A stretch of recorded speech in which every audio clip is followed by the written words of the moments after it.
Hello, everybody. Welcome back to Arsenal X, the Xbox podcast here on the Boss Rush Network. I am one of your hosts, Corey Deering, and alongside me, as always, is the joy of the EXP cast and my favorite Xbox co-host on the Citadel, the one and only Stoyovich.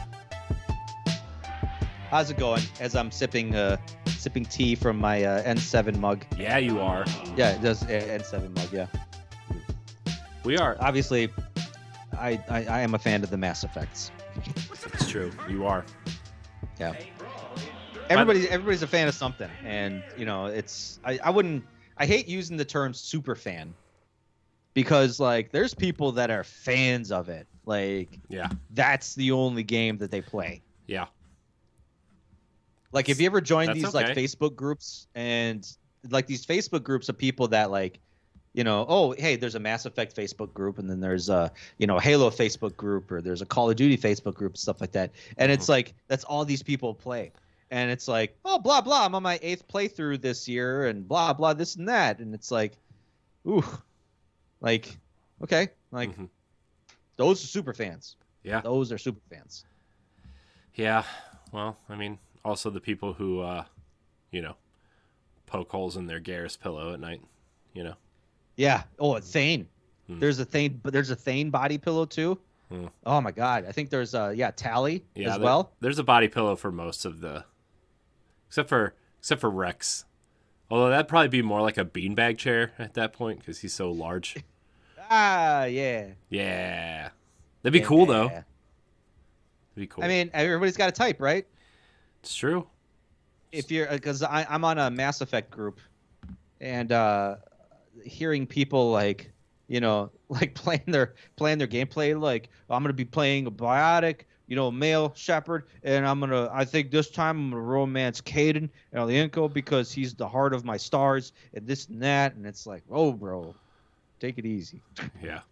This time I'm gonna try to romance Jack. I'm gonna really appeal to her sensibilities. All right. Yeah. Romance in video games. What do you think? Interesting intro topic. What do you think of romance in video games? You think it's necessary? I think it's fun sometimes. You know, I'm not opposed to it. You know, I kind of got against it like recently because like when I did the whole Legendary Edition. Says the man whose two favorite games are Dragon Age and Mass Effect. I know, that's the funny thing because like I just recently played Mass Effect, the Legendary Edition. I didn't romance anybody. Why? And because why? Why? Why not? Because why? Because it's fun. Why do I have to? Why do I have to? Because it's fun. This is I'm doing this in Dragon Age Inquisition. I ain't romancing anybody. This is a good topic for After Dark, by the way. No, this actually would be So yeah. I would be interested in talking about that in After Dark. Is romance in video games necessary? Yeah. Because believe me, when I first started, I was like, Tally best girl, man. Tally best girl. And I think I like romance Liara, romance Tally. I romanced Kelly Chambers. You know, that was that was an interesting one. But because she ended up being a bitch later. Do you remember that in Mass Effect 3? She was, man. Yeah. That was a dark tale in that one. But we'll save that for later. Anyway, the I every time I play Mass Effect, it's Liara. It's Liara. Yeah. I don't know. I just always like I follow that path, you know. Because Miranda is like too.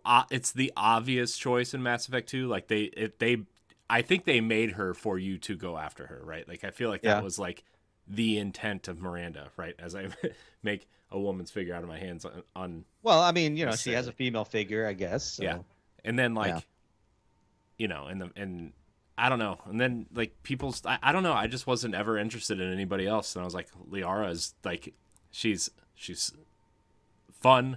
She's kind of like unapologetically naive in certain ways that like. Yeah, and she could be kind of like not a stick in the mud, but she's like kind of like, you know, that stiff one at parties. I guess you would say almost like a prude at some point.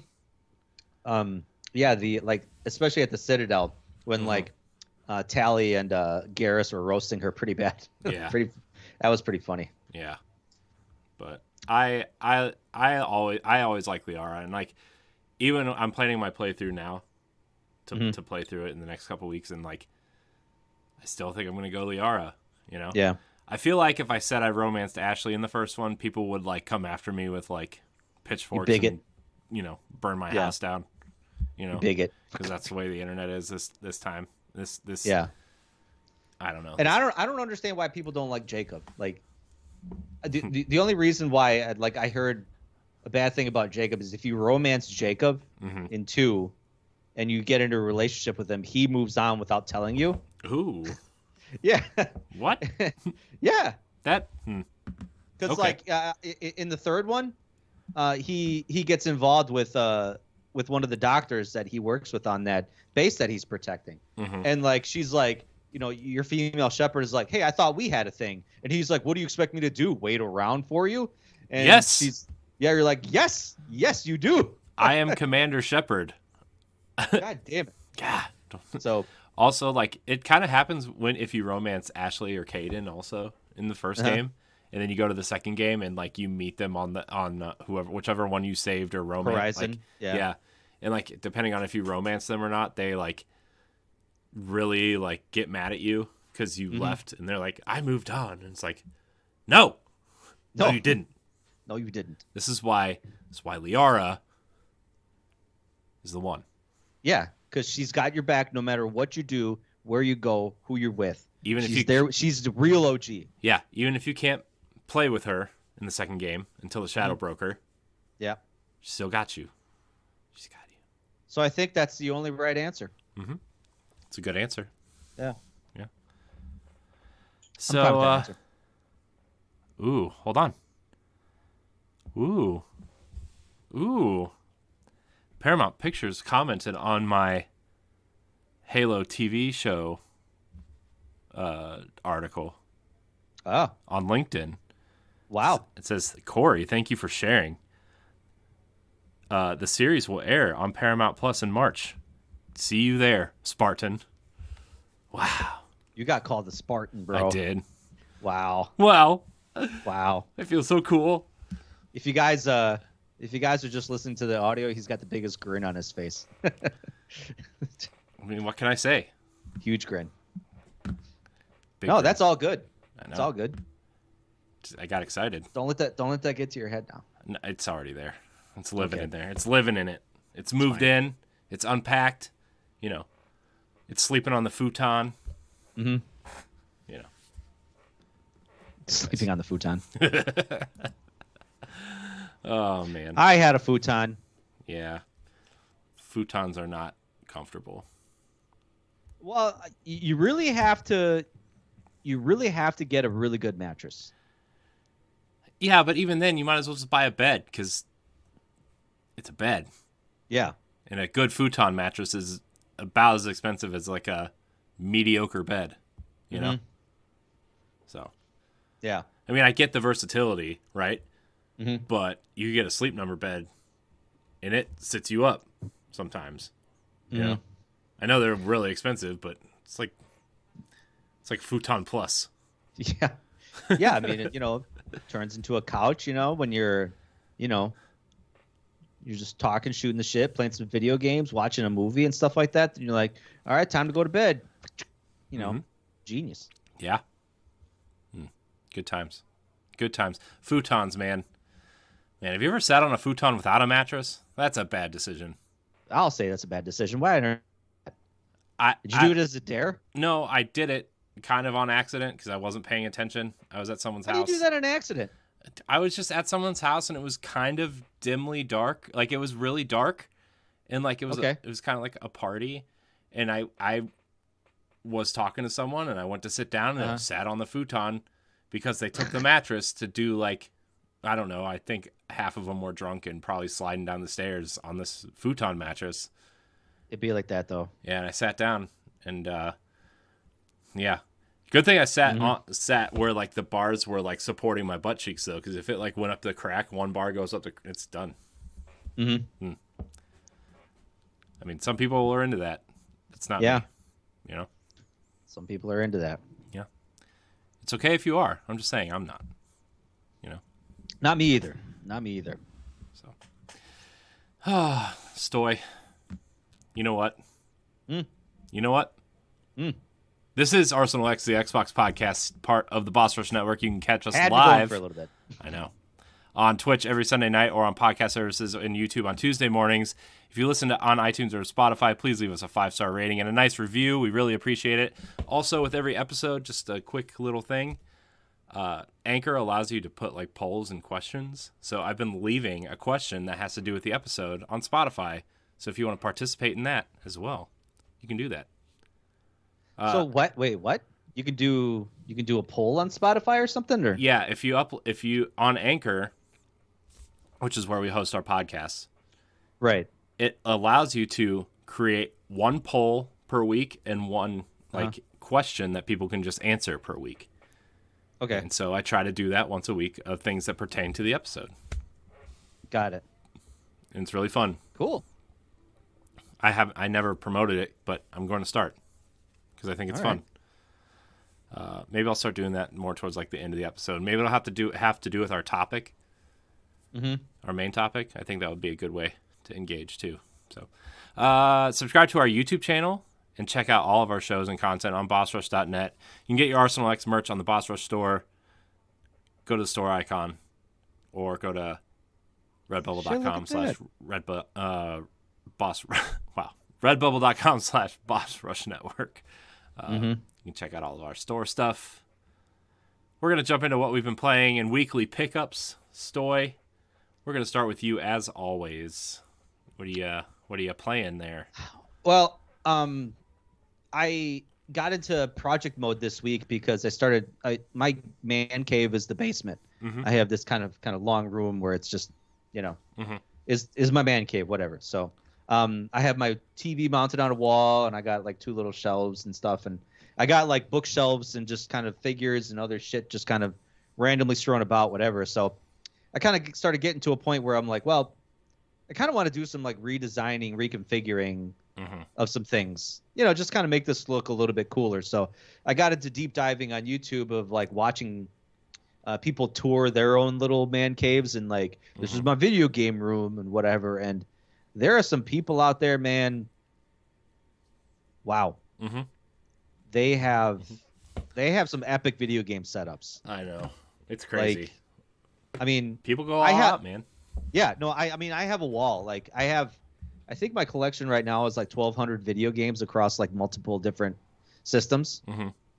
So like, I have kind of like a GameStop / like wall of like video games, and I actually ended up getting these. On the Nintendo 64 cartridges, have you ever seen the stickers that are on the edge? Yeah. So I got like a whole stack of those, and I was just like kind of like taping on the ones that I have for the Nintendo 64. I was doing that the other day. And then, I bought like 3 wall-mounted, like, square shelves, whatever, I hung on the wall yesterday. I've got these like picture shelves that I put on kind of like close to the ceiling, for my pop vinyl figures and my amiibos. And then I realized I probably need to start collecting more amiibos because I have plenty of room left. And I got enough room for maybe more pop vinyl figures. And yeah, it's kind of like all mixed things. So I was kind of moving things around like all week and trying to get some inspiration from what other people are doing. And I mean, maybe that'll be a project in the future, like where I get more in depth into doing more lighting type things, but we'll see. Other than that, besides, continually playing Dragon Age Inquisition, I ended up picking up the upgrade for Uncharted 4 on the PlayStation 5 because did you get the whole thing or just that one? Well, it's interesting because, and it's going to be harder now to keep track of this because the way they marketed this game was that, buy it on the PlayStation 5 now. But there's never any marketing that outwardly tells you if you own the PlayStation 4 version, there is an upgrade fee of $10. So I own both Uncharted 4 and The Lost Legacy, which was like a DLC, but it was not a DLC. But if you pay $10 for the upgrade, you get the upgrade for both games instead of having to pay $50 for just a brand new game. Cool. So that's what I did. I jumped back into Uncharted 4, and man, that game is so good. Like, it's not a hugely significant upgrade in terms of graphics, but the frame rate is much smoother. Um, the graphical quality is better in terms of like, faces and like there's a little bit more detail in the facial structure and facial animation. Like there's a little bit more high fidelity in it, and even some of the backgrounds and stuff like the draw distances are a lot better. The close up detail is much better. But that's like if you're really paying attention to it. If you're just gonna play the game and rush through it, like you're probably gonna notice like the colors are pop a little bit more, and obviously the frame rate. Yeah. So, but I mean, I have always loved the Uncharted games because the whole like history and exploration type thing, and that's why I'm really hopeful for like like Indiana Jones to have that same kind of that same kind of magic of just like really finding cool cool historical sites and like ancient sites or whatever. Yeah. Did you play Uncharted 4? I did. I've played them all. I don't know if I remember this because I don't know. I think I must have forgot about it my first playthrough, but like there was the sequence where you're trying to find this particular grave site, but you have to like look for like particular skull and crossbones and particular year dates. So like you're looking through all the gravestones, and he looks at one and he's like, "Oh no, not this one, bad dates."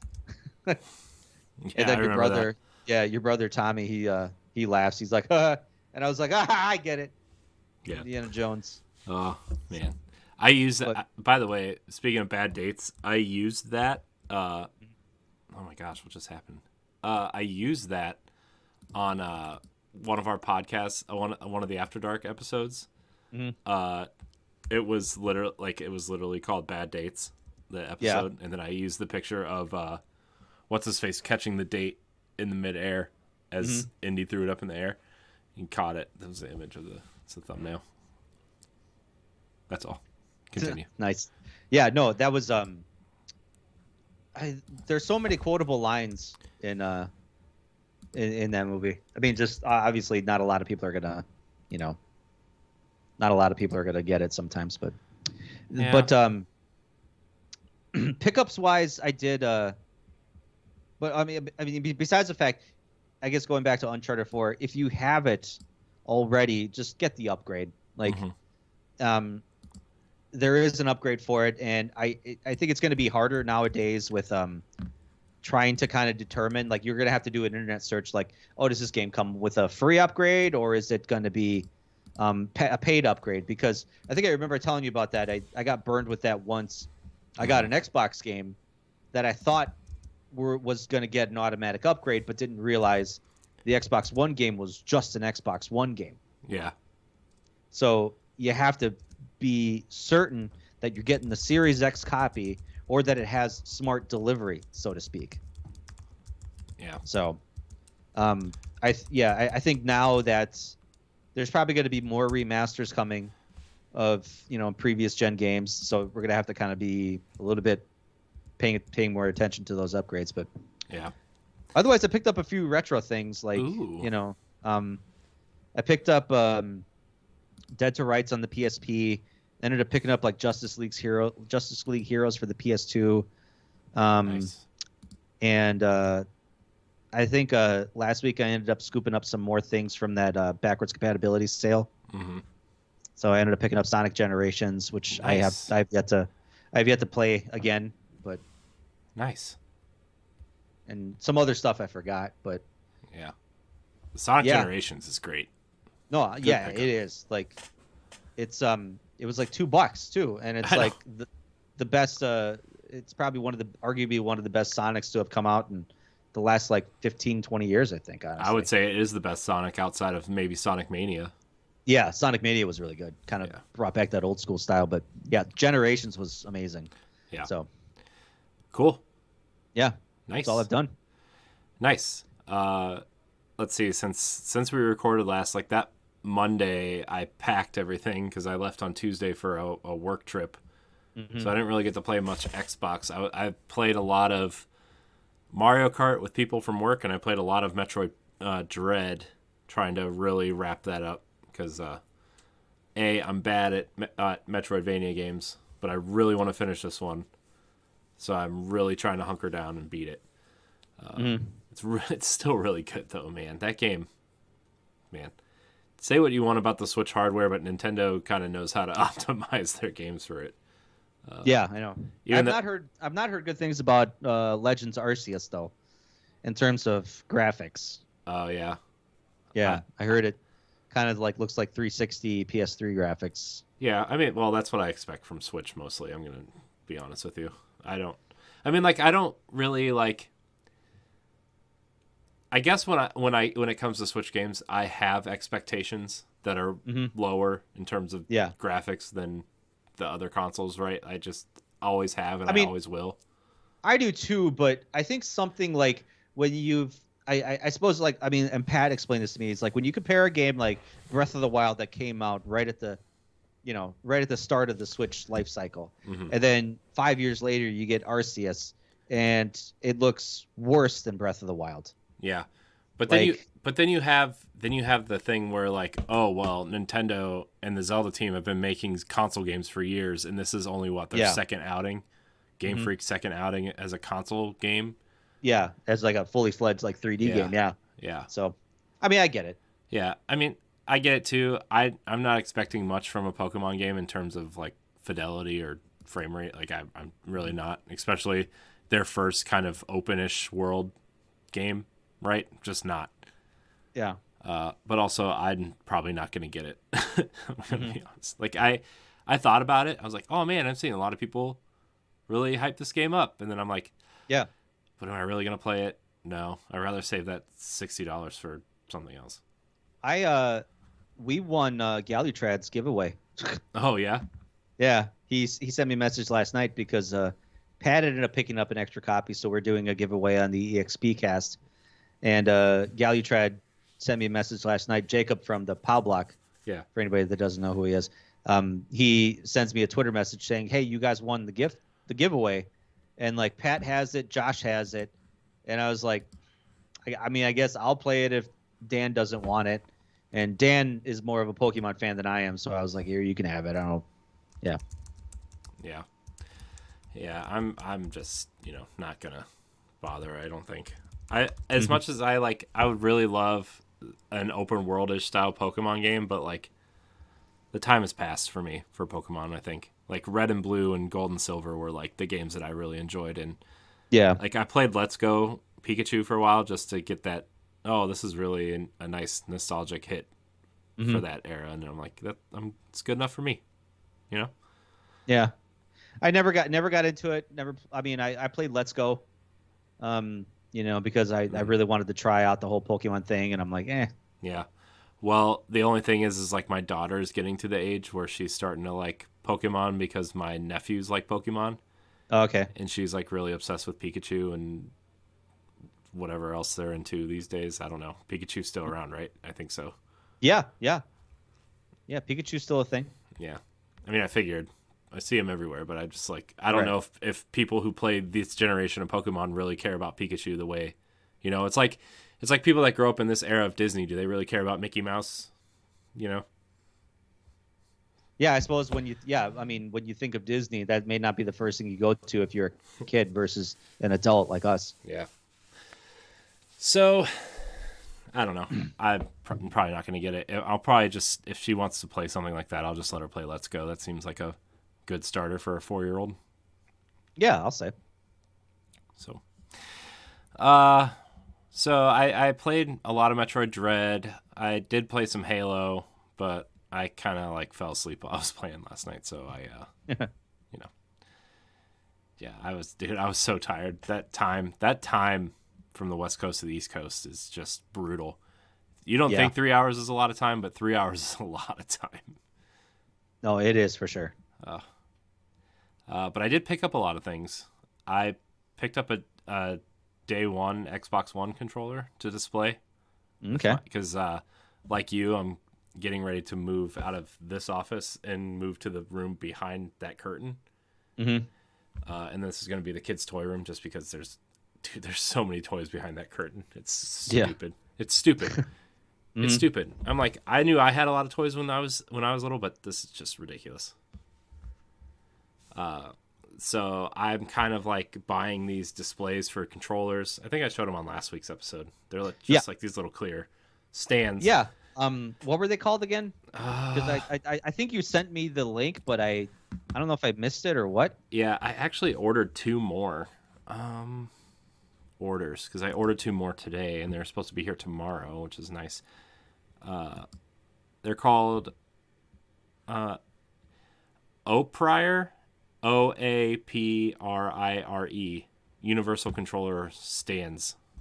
Okay. And you can buy like one level 1 or 2 level 1, so you can display 2 controllers at the same time. OAPI what? OAPRIRE.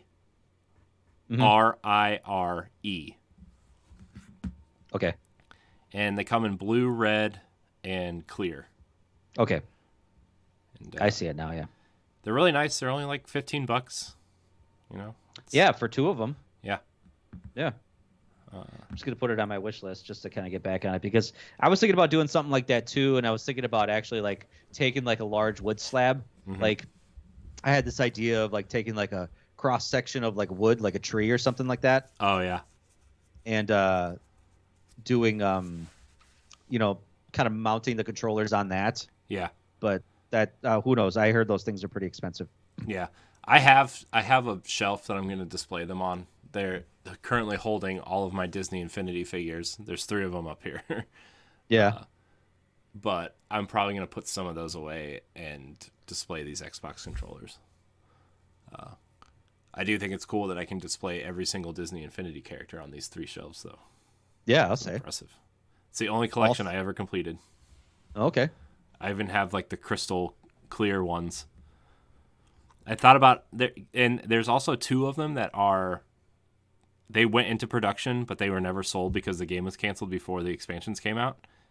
I almost thought about buying Peter Pan because he was the next character listed to come out, and they were packaged and boxed and everything.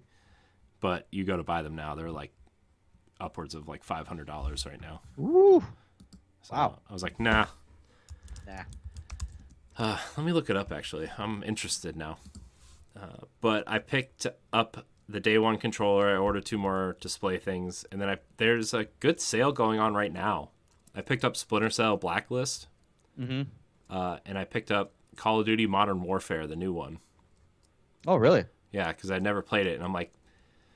That's the best one. I know. That's campaign-wise. That's what I hear. I only want to play the campaign. I don't care about multiplayer for Call of Duty. I have my multiplayer games. I'm set in the multiplayer space. I don't need to add another one. Yeah. But I heard the campaign was pretty good, and I think the last campaign I played was like Black Ops 2. Wow. Yeah, I was never a big Call of Duty guy. I played a lot of Modern Warfare because obviously when it came out it was like the biggest thing on the planet. But yeah, after that I was just kind of like, meh, it's okay.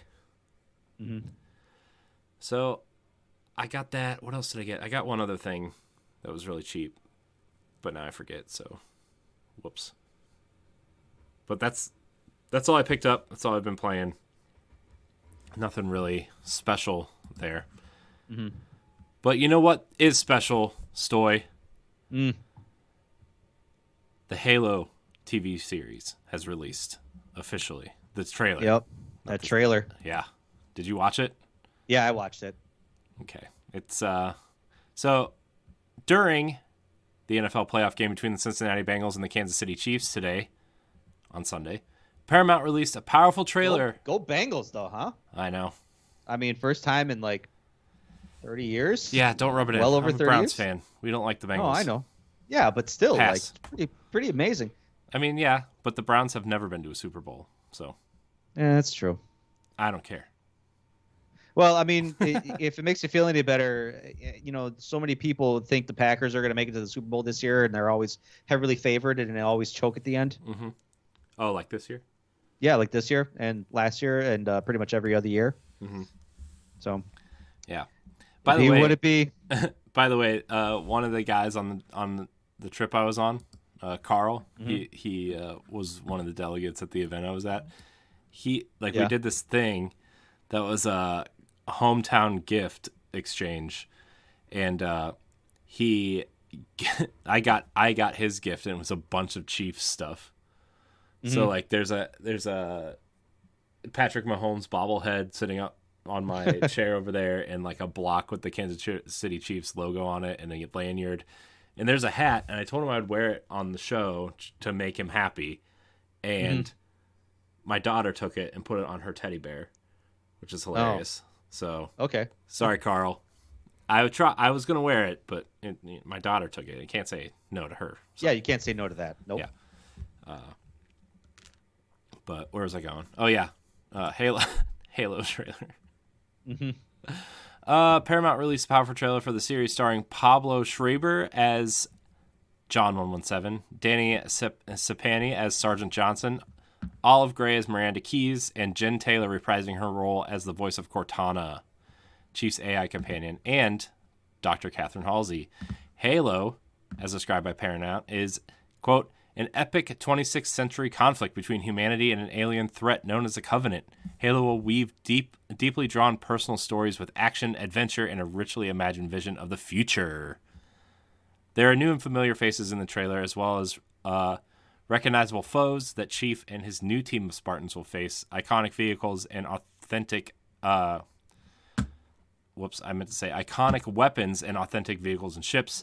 It definitely hit a lot of things that fans of the series will love. The Covenant design looked pretty good. Yeah, I was shocked at how good the production was on them. It looks like people. It looks like a mix of CGI and practical. So yeah, I really liked. because I know there was like that one like fight scene that Chief had where he was kind of like ducking and weaving in between two of them, and it's like part of that looked real, but also like part of that looked kind of fake, where it was like, okay, it looks like he's like kind of fighting on a, with green screen and like fighting at nothing, but like it's still like the Covenant, the way they moved, like it looked real. Yeah, I wonder if it was like a wire thing mixed with people in like kind of green screen suit style things. Yeah. Because like those suits, I've seen the suits that they wear for those. It's the same suit. I don't know if you ever saw the remake of Beauty and the Beast. It was really bad, but the behind the scenes stuff was cool because the guy that played the Beast was in this kind of, it almost looked like a mech suit where he was actually acting in this kind of green and gray suit. So like he got the form factor of like the legs, because they kind of look like dog legs. And like he got to like kind of walk in this kind of big suit that mimicked the Beast's body type, and I wonder if those are the types of suits that they're wearing, because that suit that he was wearing for Beauty and the Beast was like, they could easily have someone walk around in that type of suit and actually put armor on it to make it look like a practical effect, and then like obviously the face and kind of maybe the texture on the skin and stuff would be CG. Okay. But I was really into that trailer. I really liked it. And I know a lot of people. Dude, as soon as that trailer hit, nothing but negative things to say. Everybody on Twitter. I was like, you know what? I'm into it. My New Year's resolution was to be positive about everything. Well, not everything, but most things. I'm going in. I'm like, you know what? I like Halo. I want to see Master Chief fighting aliens. I want to see Cortana. I'm kind of curious. What bad did they have to say about it? Oh, gosh. Okay. Steve Downs isn't playing Master Chief. It's not following the canon of the first game. Miranda Keyes is black. Cortana isn't blue. Dr. Halsey's too young. The everything looks like it has a Matrix style filter on it. Like, oh, okay. God, just shut up. It's Halo. I want people out there to understand something. The franchise that you love, you don't own that franchise. Right. You may love it to death, but you do not own it. So if they come out with a non-canonized Halo with Miranda Downs as a black woman, fuck off.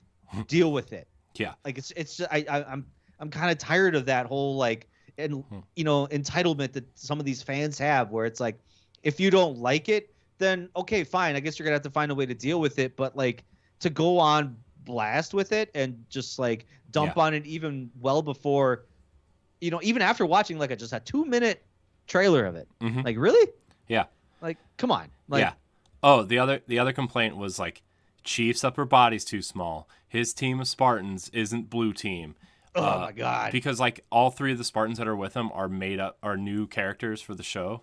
All the Spartans are new characters for the show. It's like, man, just relax. Let it go. Like, I thought, just enjoy things. I'm like, this is gonna. I think it's gonna be cool. Like, I don't care if it's mediocre. I'm excited for this show. Yeah. It's like, this reminds me of like all the Star Wars fans who claim they're Star Wars fans but only like Empire Strikes Back. Oh yeah, because Empire Strikes Back was the best Star Wars and nothing ever tops it. Yeah. Yeah. Yeah. Man. I'm so glad I'm like not. At least I hope I'm not like that. There's only one franchise that I'm like that with, and I don't even think I'm totally like that. And that's Teenage Mutant Ninja Turtles. Mm-hmm. Like, I even like the Michael Bay movies. I thought they were fun. I did too. I don't like to say that out loud, so that's why I'm glad you're the first to say it. Yeah, I don't care. But I like the Michael Bay movies. Yeah, they were cool. I liked how each turtle had their own personality and distinct look. I thought it was cool. Mm-hmm. I'm glad it wasn't the 80s and 90s cartoon. Okay.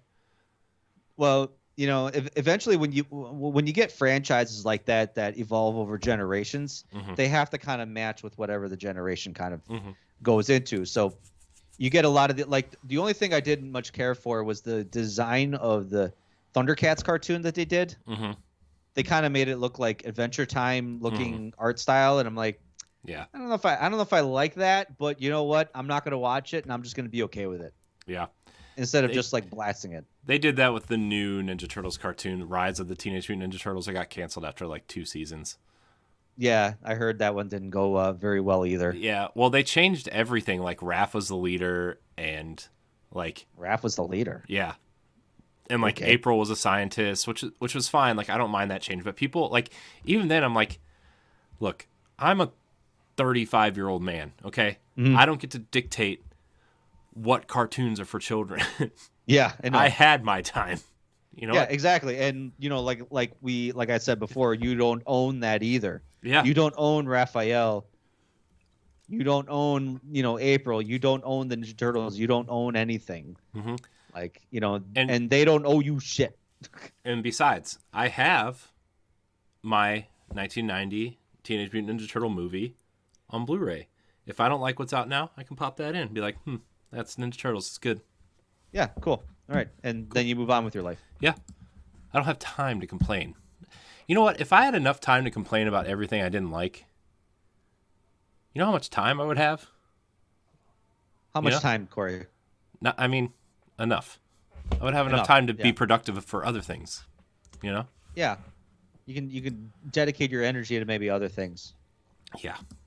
But I really liked the Halo trailer. I thought like seeing the weapons and Master Chief in like real Master Chief, right? Like in live action, and the weapons and the ships and the Warthog. Like when the Warthog rolled up, I was like, yeah, that's cool. And then when like the Banshee showed up, like it was just cool. I don't know, the energy sword I was like all cool with. Yeah, where he was like cutting through the wall with it. Episode 1 Star Wars style, which I know nobody likes that movie either. And I still think it's the best of the trilogy. There you go. The best of the original trilogy? No, of the prequel trilogy. The prequels. No, yeah. I agree with you, actually. That is the best one. Yeah. Anyways, Halo show.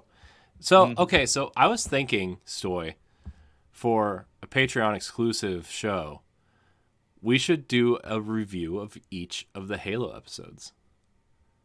And then once the show is over, we'll release all of our reviews on YouTube. Okay. If you're up for that. I like that. Yeah, I like that. I'm down for that. Yeah. Cool. I may have to replay some of them again, but only for a short amount of time, because I own every version of it. So yeah. But yeah, I could totally do that.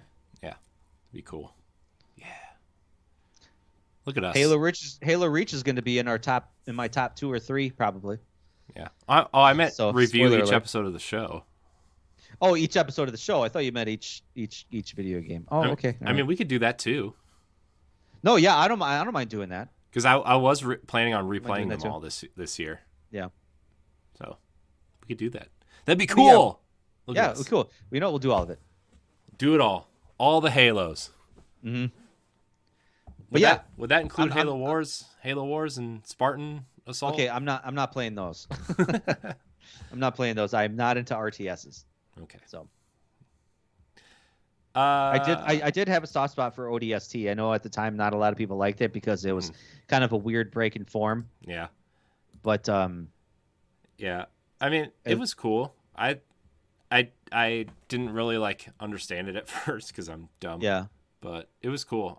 I liked it. I haven't played it since it came out though, so I wonder how it holds up. Mm-hmm.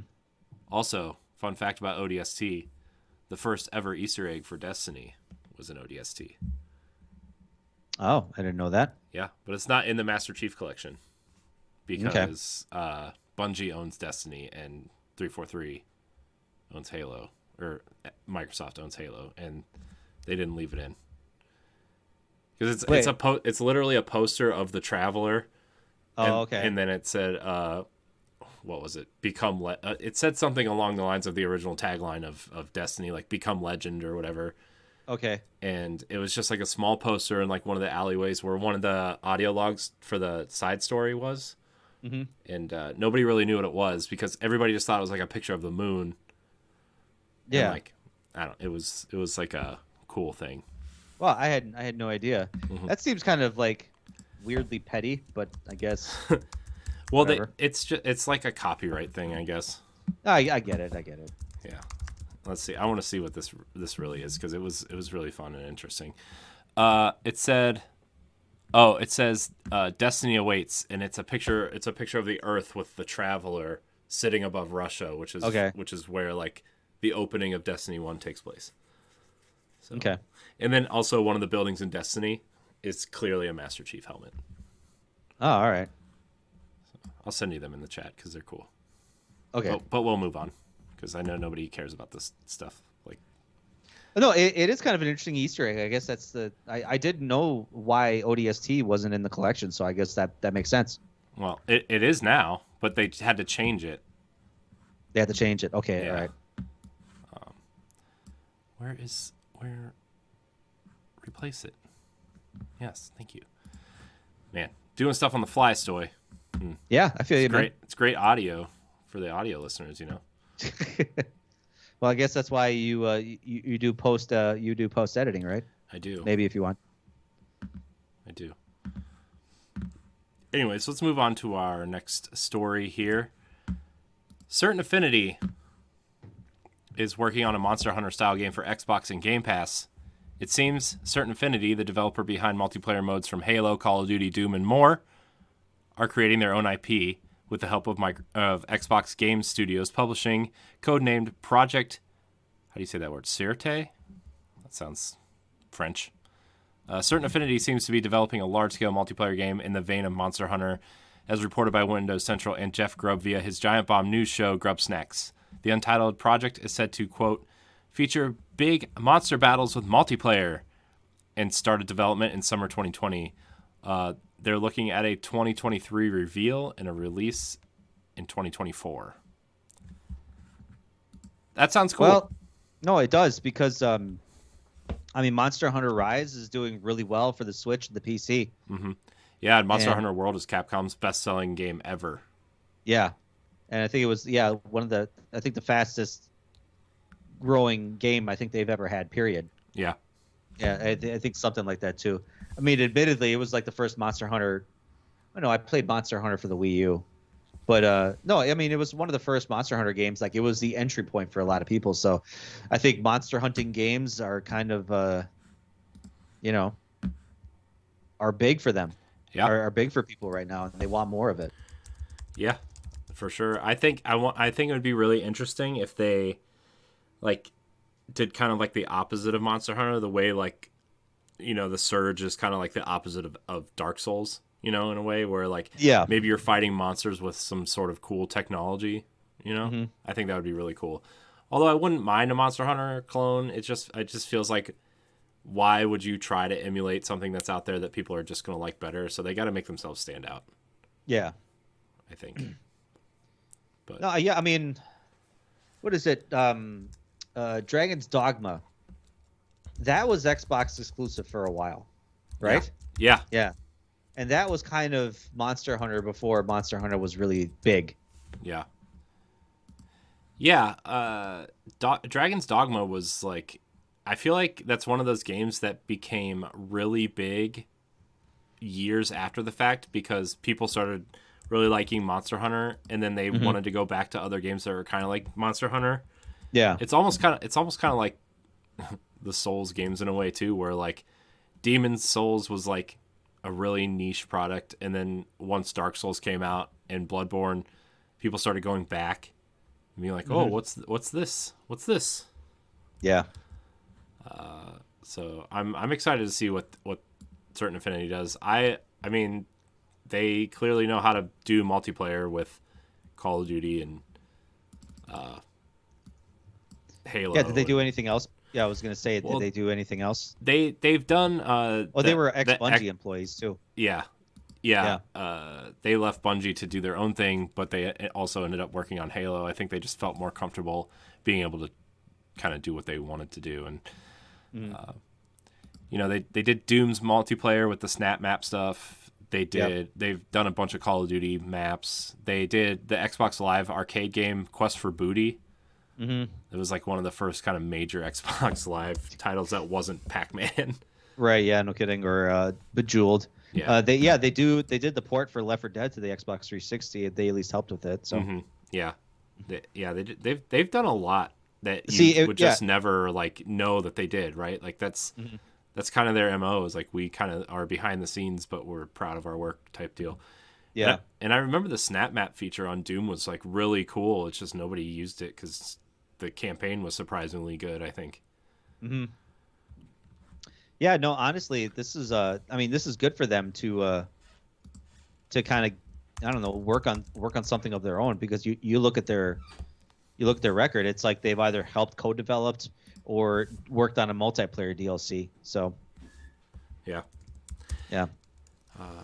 But speaking of multiplayer, Certain Affinity is still working on Halo, which is, great, their MO, I guess. Yep. But this time, Certain Affinity may be working on a Battle Royale mode for Halo Infinite. Speaking of Certain Affinity and Halo, a team at the developer is said to be creating a more accessible mode for casual players and newcomers to the franchise, and many believe it is a Battle Royale mode. In a quote from Windows Central, it states, quote, "Certain Affinity has long been a close partner of Microsoft, working on various Halo titles from Halo 2 through to the Master Chief Collection and Halo Infinite. I've received some separate hints that Certain Affinity may also be working on a new game mode for Halo Infinite, which could be a take on the popular Battle Royale formula of something different, something completely different entirely. Though Battle Royale seem to be the butt of a lot of jokes these days, a new one within the Halo sandbox could provide a much-needed shot in the arm, especially if Forge mode can also be implemented into the mode." I think... I just really think the Battle Royale formula is kind of dying. Like, I think if you're not Fortnite, PUBG, or Apex Legends, it's really difficult to get into, right? Because we just saw Ubisoft's first, well, actually a lot of their, Hyperscape is going offline in what, April, they said? And that game's only been out for like a year and a half. Yeah, less than that, I think. Yeah. It came out in 2020. Oh, did it? Yeah. Like it was like this big drop where they were like, this is our sweet new edgy like free to play Battle Royale, and it's like everyone's like, great. Yeah, and they have, and they're already shutting it down. Yeah, and Ubisoft has two more, right? They just kind of put out that thing where they're like, hey, our next Ghost Recon game is going to be a Battle Royale, and everybody's like, nobody wants that, and they're like, oh, right. Oh, and then they have, so they're they're going back and actually redoing it. They're redesigning it. So they said that, I think I read that it's on indefinite hold. Yeah. So there's no release date for it, because they're probably like, shit, we really read the room wrong. Yeah. And the other one, X Defiant, is a Battle Royale, which is ridiculous. It's just, why do you have so many? Like, help me, Stoy. Help me. You know, when Doom came out with Deathmatch, right? Mm-hmm. Deathmatch and you know, multiplayer modes, other video game developers started to kind of copy suit. And I remember the times where people were like, "Oh, they're just copying the Doom formula." Yeah. And now it's like team deathmatch has been such like an integral part of multiplayer that we don't even think to mention Doom in that sentence. Mm-hmm. You know, because enough time has passed. So um battle royale the battle royale mode may go into that phase of like, okay, it's just copying the Fortnite or the PUBG formula.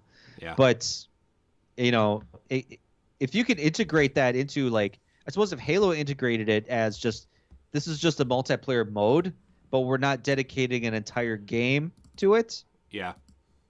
maybe that'll benefit them.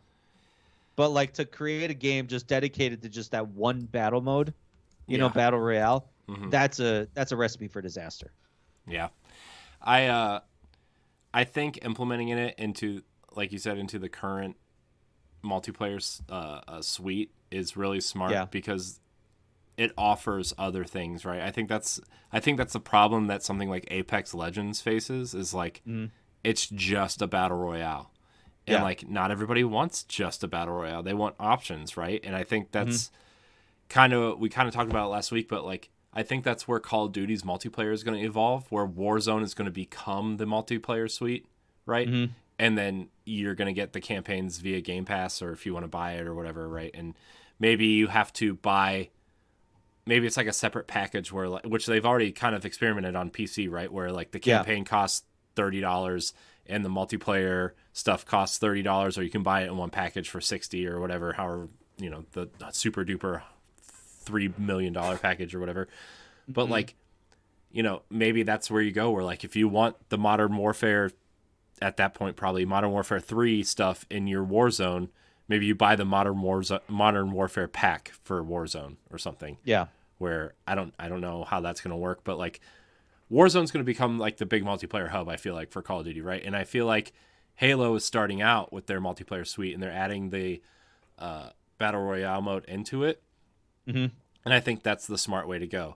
And that's where I kind of see like Apex is still popular, right? Like it's a cool version because of like their spin on it is like the hero shooter style thing, right? The Overwatch style battle royale. But they don't have any other modes. Like one of the most popular modes that they had a deathmatch mode, right? And it was only like a limited event and everybody loved it, and then they took it away. Yeah. And it's like, well, maybe I want to play that more. Maybe I want that Overwatch style experience in a Titanfall universe. You know? And then the other thing is like they don't have a singles mode in Apex. It's all team based. It's all team based. And like, I don't know about you, but every time I played a battle royale by myself, like I've gone in like a singles mode, you know, and like if I play with somebody, it's usually someone that I know. I'm not going to play on a team with somebody I don't know. So I think that's where Halo's going to struggle a bit, because you're going to have, you don't have a kind of like identity in terms of like a unique character. It's just, you know. Yeah, but I think that's where the skin. armor stuff comes in, though. Well, yeah, like I mean, you'll have that, but like I think one of the things that Apex Legends did such a great job of is, and you know, games like that, games like you know, even Fortnite with all the different characters you can download. And Overwatch, where it's like you actually have unique characters with unique backstories and maybe unique kind of backgrounds or whatever. Halo just has like, you know, Master Chief Armor A, Master Chief Armor B, or Spartan Armor A and B, and so on. Yeah. So, yeah, I mean, I guess you could do that through battle passes, and maybe there'll be crossover stuff. Like there's been rumblings of like a Doom battle pass at some point where like you unlock Doom guy in Halo or something, which is, well, yeah, I mean, Microsoft's got a ton of franchises that they could just slide right in there. Yeah, that'd be really interesting. I don't know. I think a Halo Battle Royale would be big for them. I really do think a Battle Royale in the Halo universe initially would be big. Yeah. I don't know what kind of legs it would have, honestly, because Halo is so built around that arena, you know, shooter space. To like put it into a Battle Royale would be like, I don't know. They could do some unique things, right? Like I don't think it could not work, but I just think people go to Halo for different reasons than they would Apex or Fortnite. Mm-hmm. And yeah, I mean, I wouldn't play it. I mean, I don't play multiplayer in general, but I know that probably wouldn't appeal to a lot of gamers, but it probably there's a so large contingent of people that play Battle Royale and love Battle Royale. Yeah, well, we'll see. Maybe it'll bring that Battle Royale crowd into Halo and to get more eyes on Halo instead of the other way around. Maybe. Yep. Maybe that's their goal. Maybe. Or maybe it's like a limited event, right? Maybe it could be like a limited style event, which is very popular in Halo. Yeah. Which I think might actually be the better route. I don't know. It's like limited events. It's sometimes it's just so. Man, I don't know how to. I don't like limited events. Let's just say that. Yeah, I mean it's to keep people engaged, right? Like that's the whole draw of limited events and battle passes and stuff. Which I actually like the way that Halo's doing it. Is you can actually swap between battle passes if you haven't finished. Oh yeah, which is cool. Although this one ends in like May instead of February. But I don't know. We'll see. We'll see how well Battle Royale does. I'm intrigued, at least. Maybe probably not like itching to play it, but yeah. All right, Stoy, let's get to the wrap up. Hogwarts Legacy and Gotham Knights are still on track for a 2022 release, despite rumors of both games being in some sort of development trouble. Warner Media CEO Jason Kilmar tweeted, record revenues, a leading streamer just 19 months in the HBO Max build, setting the pace for the industry creatively. Questionable. Okay. It's been only a few years since we embarked on going direct to customers and going global. I'm proud to report on behalf of the team that it is working. This mission, the strategy continues in 22 with a sense of urgency, launching HBO Max in many more countries this quarter and the balance of the year, launching CNN Plus. Ooh, goody.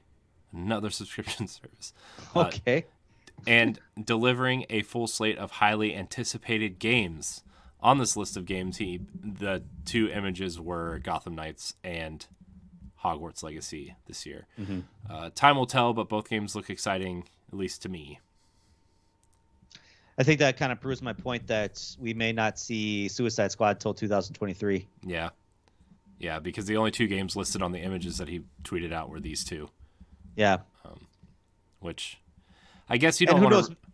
Yeah, go ahead. I was just going to say, I guess you don't want to release two like Batman-themed games in 1 year, I think. But...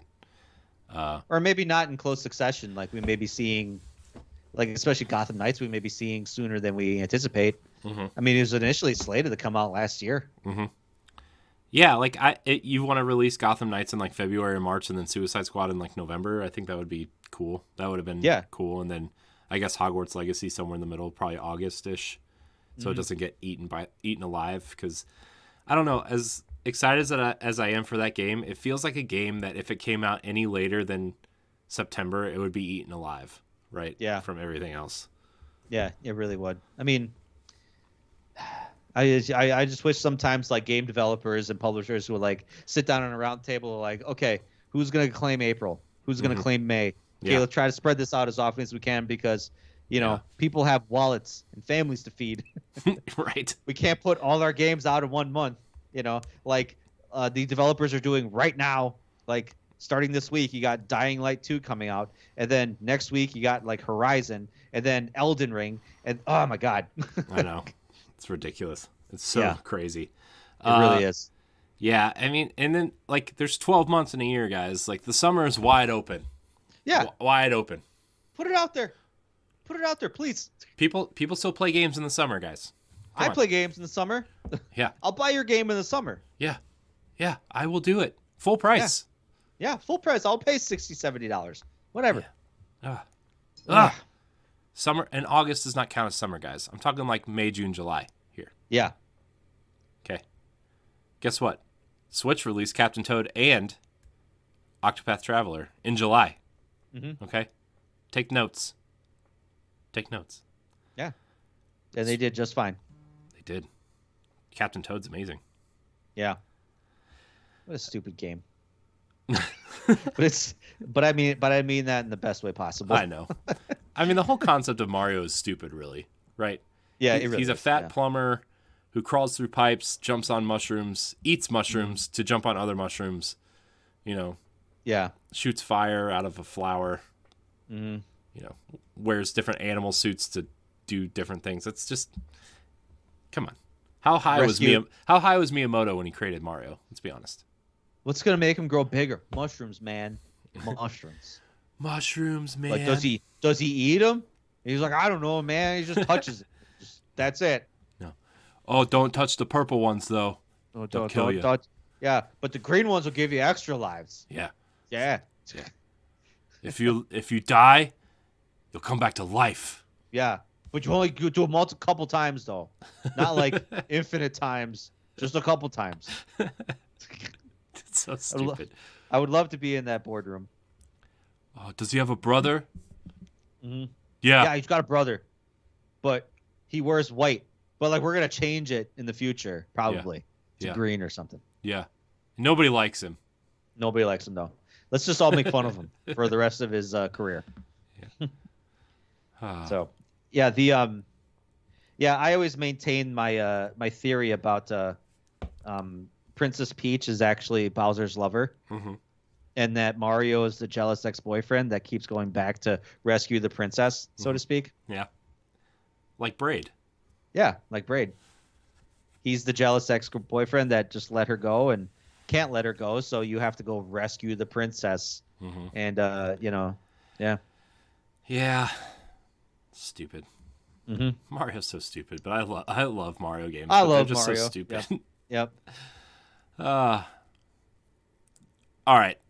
Speaking of other games coming out, the Elder Scrolls Online is getting a massive expansion entitled High Isle, set to release in June. Ancient island home of the Breton elite in the Sistiers Archipelago. Explore a bountiful tropical atoll, ringed by stunning white cliffs and hosts to both majestic castles and dense jungles. 2 new areas to explore: High Isle and Aminos. So there's a new storyline, Tales of Tribute card game, 2 new companions, delves and public dungeons. These are all things that I'm assuming people that play this game know what they are. Items and unique gear, and the expansion will set you back $59.99. So great. $59.99. Well, I suppose it's significant. It will also net you access to all previously released expansions for ESO if you do not own them already. So cool. You're getting included in that would be Morrowind, Somerset, Elsewhere, Greymore, I think, yeah. Greymore, and the recent Blackwood. So that's if you don't have any of the other expansions, it's a pretty good deal. I'm surprised they aren't giving you some sort of discount if you already have the other ones. So if you're in ESO, have fun in June. That's one of those things they really don't like. Sometimes you think they would give you a discount, especially if you own past, but I don't see a lot of developers doing that. Yeah.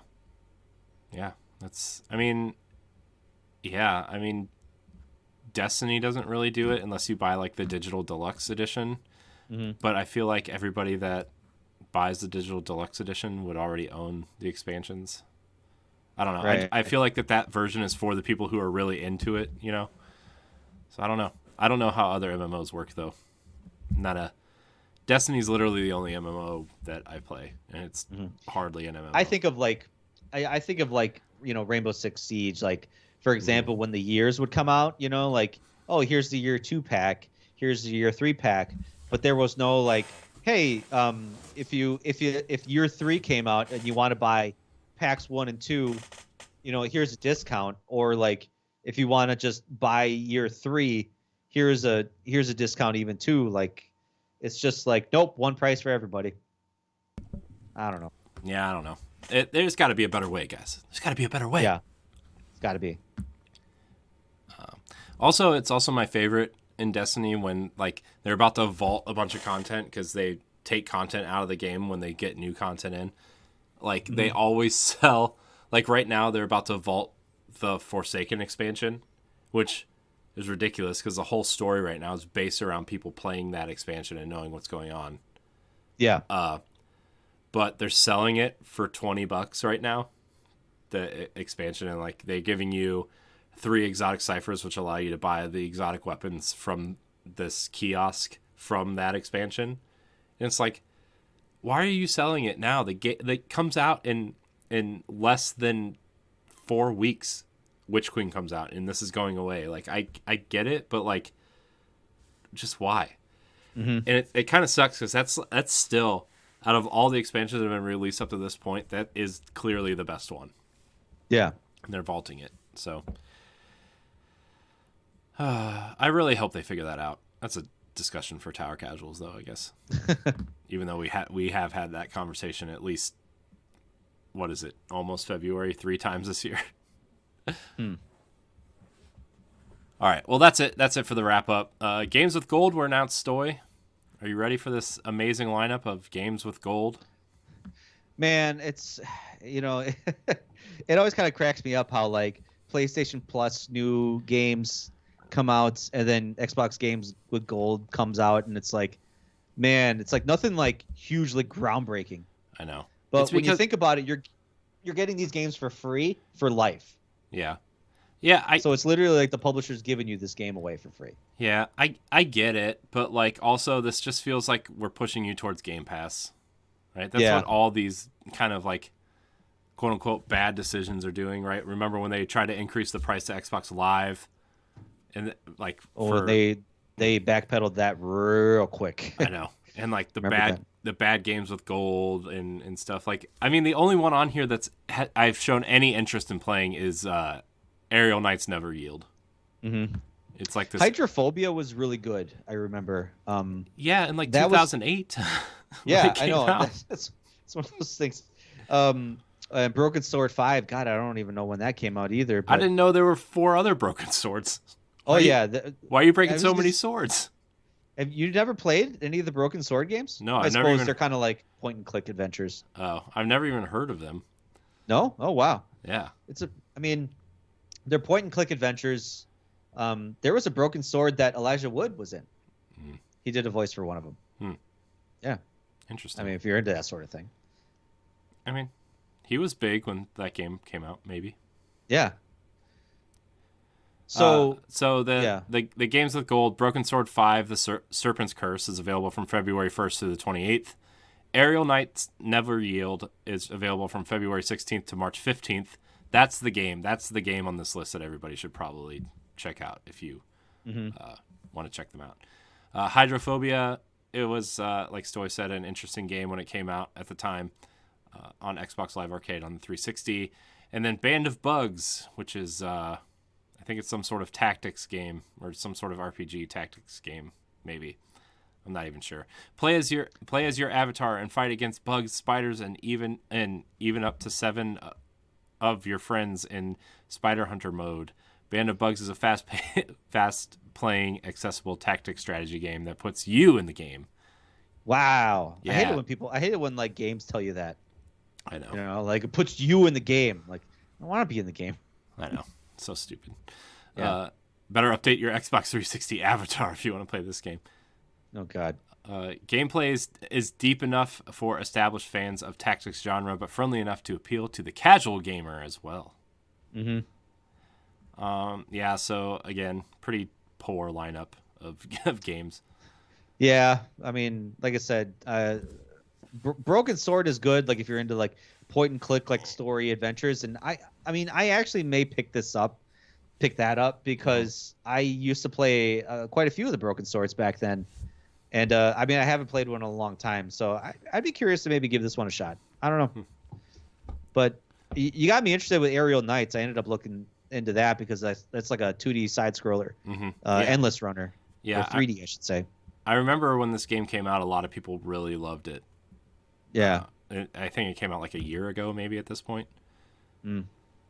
But I just remember that game was really interesting, and I was listening to an interview with Ariel Knight himself. Okay. It was the developer, obviously, and like the reason why he kept his name in there, and it was kind of like during the This is probably one of the more newer games, right? Yeah, this game came out kind of during the Black Lives Matter movement, the big push initially, and like he kept it in there because he wanted people to know that black people can develop games too, and it was really important to him to do that. And so it was a cool story, and the game ended up being really well received too. So okay,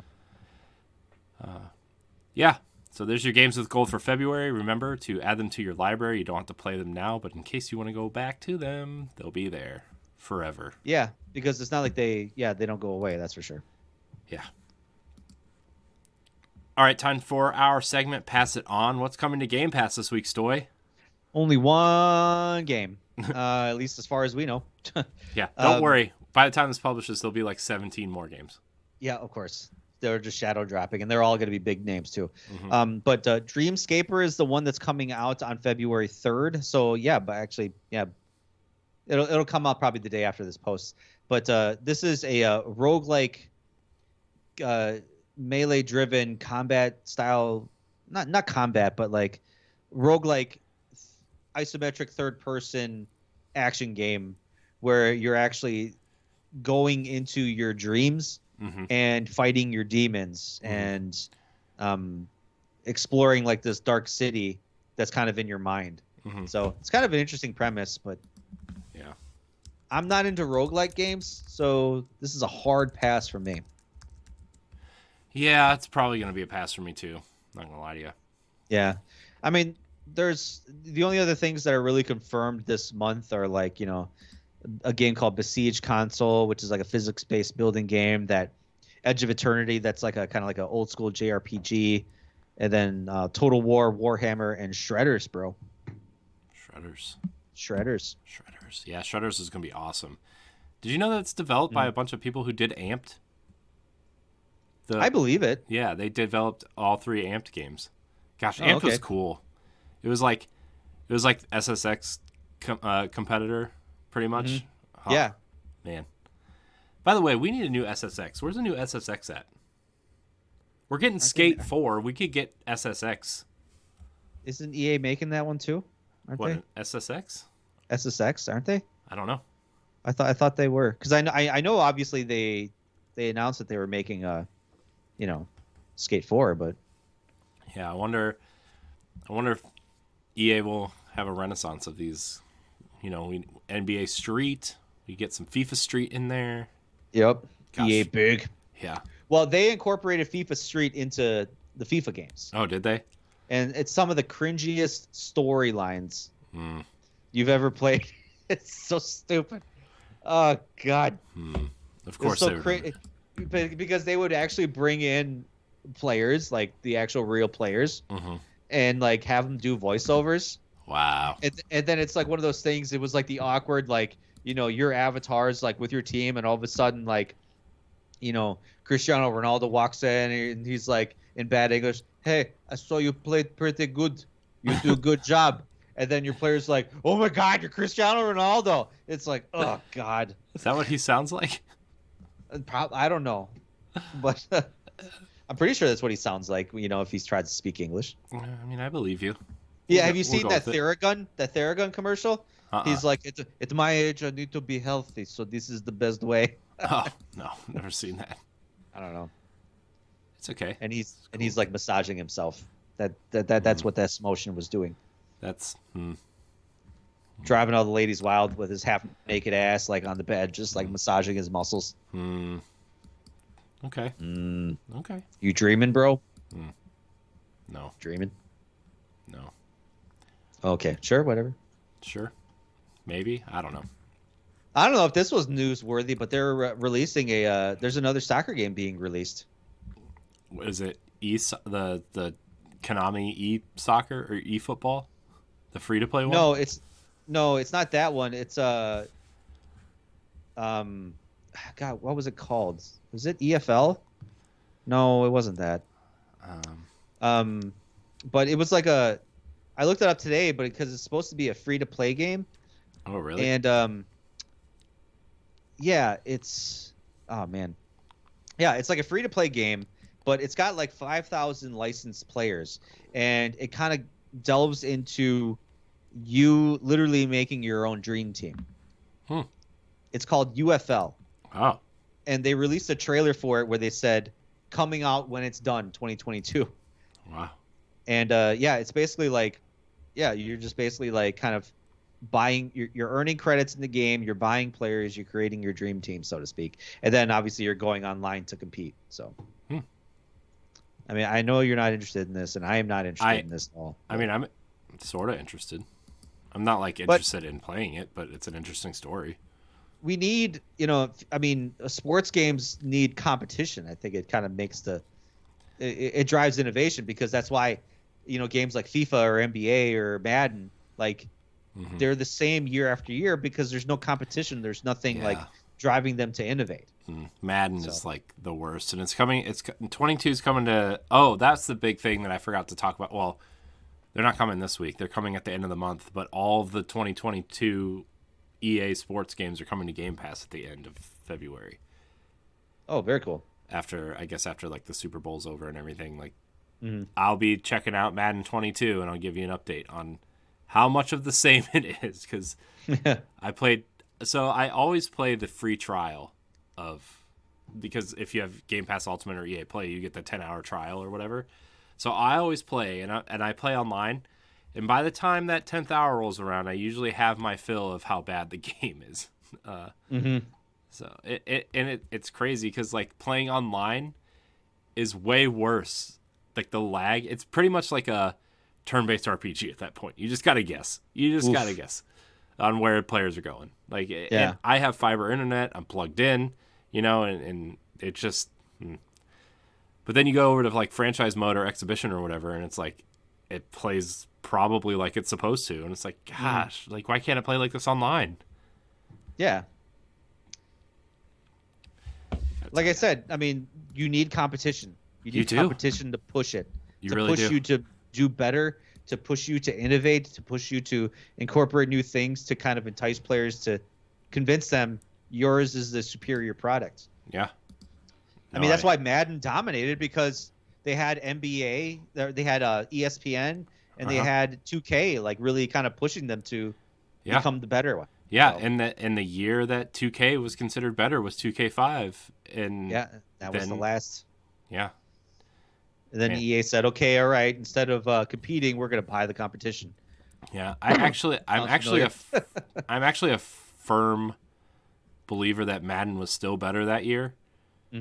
I played both, and I think Madden was still better that year, but it scared them because it was quite good. 2K5 was quite good, and they had the first person mode, so you could like switch to the running back and play in first person, which was, by the way, really jarring, but it was cool. Like, it was a cool mode.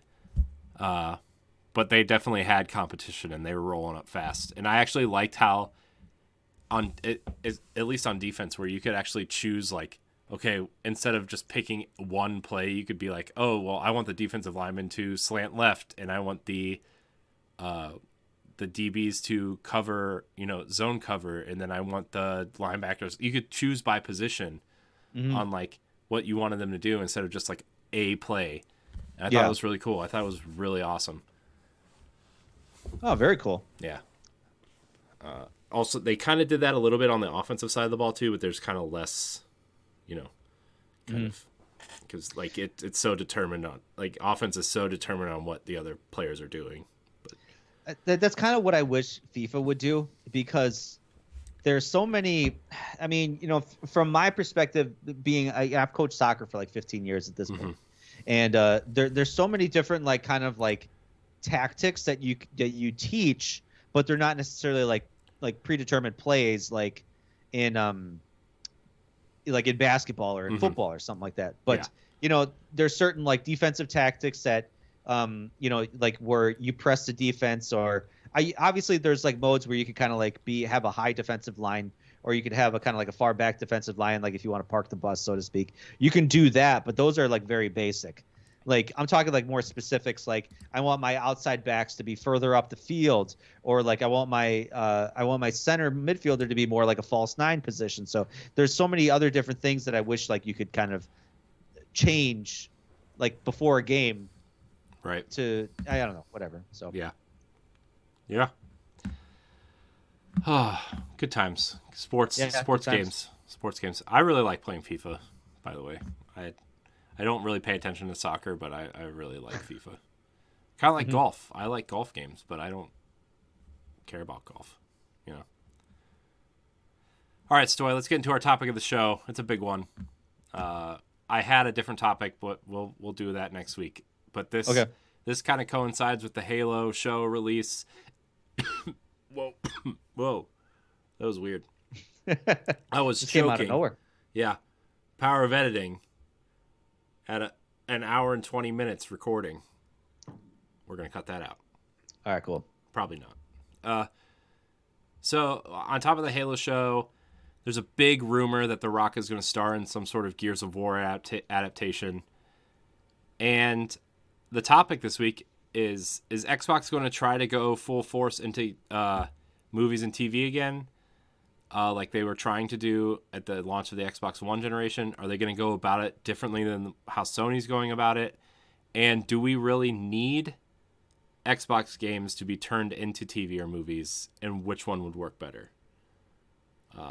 So if anybody has been paying attention, the Coalition and the Gears of War Twitter accounts tweeted out, let's have a badass new year 2022. And it was like, and some people think that we're going to get a Marcus Phoenix collection or like an Xbox 360 saga collection that includes Judgment in a kind of an HD form, kind of like the Master Chief collection. Some people think that we're going to get a Gears show or movie, and then that coincides with something that The Rock tweeted out last week where he was like, we're bringing one of the most badass games to the big screen, and I've been playing this game for almost 2 decades, which Gears kind of fits into that at this point because the first one came out in 2005 or 6, right? And so, and The Rock, what video game characters do you think of when you think of somebody that looks like The Rock, right? Gears, clearly. Yeah. So do you think Xbox is going to try to do TV and movies now that Halo is coming and Gears is kind of rumored? I mean, it's tough because Halo is one of their biggest franchises, and they've tried for years to get that onto the silver screen. They had that partnership with Steven Spielberg like years and years ago, where they were going to bring it to. I think they were going to bring it to the big screen. Yeah, well, it was going to be like produced by Amblin, which is Steven Spielberg's company, and Peter Jackson was going to direct it. Like that was the movie, right? That was going to be his follow up to Lord of the Rings, and then they pushed it because he was doing King Kong, and then he dropped out, and then Steven Spielberg dropped out, and then Neil Blomkamp was attached to it after District 9 and Elysium. Yeah, and Neil Blomkamp had that really good demo video of like what Halo could look like, and I remember seeing that when it first came out. I was like, dude, I'm in on this. Yeah, I'm in on this. Like, I like the gritty style of Neil Blomkamp, but District 9 was like an okay movie, but I really loved the aesthetic and how it was shot. Yeah, and I was like, man, that could really be cool in a Halo universe, like on the ground, kind of like almost, even if it wasn't Master Chief, like an ODST style game. Yeah, or show in that style, that would have been really cool. So, sorry, I didn't mean to interrupt you.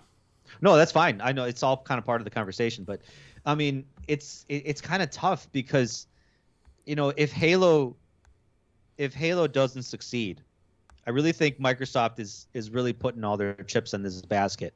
That if the Halo TV series succeeds, then that's going to push them to do more. If it fails, I think they're going to backtrack and say, okay, maybe we shouldn't dive into this. Yeah, because I mean, I guess if you can't get, maybe their mindset is you can't get Halo to work, what could you get to work, right? But like, I could totally see an over-the-top Gears movie, almost, right? Like, the first thing I thought of, like, as a Gears movie, it was like, I know Dave Bautista has voiced very heavily that he wants to play Marcus Phoenix to the point where they put him in Gears 5 as Marcus Phoenix, which did not. Sorry, it just he's too young at that point. At least, you know, like I like Dave Bautista. I think he's a fun actor, especially in Guardians of the Galaxy. He's clearly the best part of those movies. But like, if you're gonna have him as Marcus, like it's got to be like Gears original trilogy era. Yeah. But then I couldn't see The Rock. I mean, I couldn't see I could see him more as a Dom like character if he were to be in Gears. I wouldn't see him as Marcus Phoenix. I also thought about Dave Bautista as Marcus and The Rock as Dom, but spoilers for Gears, you're not going to give The Rock a character that dies. Yeah. You know? Yeah, you aren't really. Unless, I don't think The Rock is going to take that. Unless they move away, like Halo's clearly doing, moving away from the games and doing its own kind of thing, you know? And like, I don't know. I felt like maybe you would put The Rock as Marcus at that point, which I would feel really bad for Dave Bautista because he's been voicing that forever. But obviously, The Rock is the biggest thing in Hollywood. I also thought of John Cena as Baird, based off of Suicide Squad. Honestly, and Peacemaker. Peacemaker. He could really do a really good job with that. Yeah. I thought that was my instant thought was like The Rock. If The Rock is Marcus, John Cena is. It would just be like one of those weird WWE crossover movies. Yeah. And if Terry Crews isn't cast as Cole. Yeah, Terry Crews was my first thought for Cole as well. Yeah. Yeah, he's got that same energy. So, But then who would you cast as Dom? That's the question. Like I said, I suppose, I mean, in this situation, I suppose The Rock would be good, but... Roman Reigns, I guess? Isn't he like his best friend? Isn't he like The Rock's best friend? I don't know. Maybe not. I don't know. I don't know wrestlers. Those are the 4 wrestlers I know. 3 wrestlers I know, I guess. I don't know who you would cast as Dom at this point. I looked up Hispanic actors because Dom is, and there's no one here that looks like, I mean, John Leguizamo or George Lopez. Those are the first 2 names that popped up. Probably not. No. And neither of them. And then Cheech Marin. No. Probably not going to be Dom. No. I mean, it'd have to be someone like obviously like a kind of like a more like an unknown type character. Yeah. Or something. Oscar Isaac popped up, which like could be interesting. He would be like kind of the only one out of those that would stick out, but also like The Rock is so big and John Cena is so big and Terry Crews is so big. I don't really know how big Oscar Isaac is, but he's not that big. What about Mario Lopez? AC Slater as Dom? I mean, that would be a weird choice. It's an inspired choice. I'll say that. Dude, that'd be no. I mean, I'm putting a hard no on that one. But I mean, like, honestly, Dave Bautista as Dom could be cool. Dave Bautista could work, yeah. But like, I know he wants the Marcus role, and do you give him the sidekick role? I mean, Dave Bautista at this point, he's not thinking sidekick role anymore. I mean, isn't that why he that's why he turned down to play Drax again? Or he's playing Drax. This is the last time he's playing Drax. His last time playing Drax, yeah. So I mean, I guess, but like, if you're gonna cast The Rock as your main role, you're like, The Rock isn't a sidekick guy either. No, yeah. But I think Dave Bautista would be awesome as Dom. He's kind of like, I mean, Yeah, outside of Drax, he's kind of got that like cool demeanor. He's not a super huge name in acting to the point where you can't kill him off later. Obviously, if you're going to go do the whole trilogy, like, right. I think that would be a good casting. But no, I mean, like I said, I totally agree with you. But I still can't wrap my head around The Rock as Marcus Phoenix. Yeah, I can't either. I also thought about like, what if they did something outside of Gears 1, if they told like their own story within the universe? that could be interesting, but I think Marcus is the draw, right? I think Delta Squad is the draw to Gears. Yeah. Yeah. I think it'd be cool to do like a kind of like an Emergence Day type story. Yeah. Of just like the first day of the Locust attack. Mm-hmm. And Marcus Phoenix and his Delta Squad. I mean, or whatever squad he was, in charge of at the time. Yeah. Yeah. Instead of like present day Gears 1 or, something like that. So. Yeah, I was also thinking the story of Gears Tactics, but like The Rock doesn't have enough hair to be Gabe. Yeah. So, I don't know. Let me see. Baird's team in Gears Judgment. I want to see what kind of characters there are. Kilo Squad. There was the Russian dude. Yeah, that's. I mean, there's a. No, there's. I was trying to think of like anybody that he could play in that squad, but it's. I mean, it's Cole and the Russian guy and the red-haired girl. So. I don't know. It's going to be interesting to see what's happening, but I think I mean, who knows? It might not be Gears, right, that The Rock is hyping up, but a lot of people have been making those connections. Yeah. What was it that he said again? He said he played that franchise for like 20 years or something like that. Is that what he said? He said, let me find the direct quote. He said almost 2 decades. Almost 2 decades. Okay, got it. Because we gotta think. Obviously, Xbox itself is 20 years old. Yeah. So it's not like Yeah. I mean, it wouldn't. I mean, Gears is roughly 10 to 12 years old. Yeah. Okay, here everyone is guessing what The Rock's new video game movie might be. It says, I can't tell you which game in particular we're doing, but there will be an announcement this year.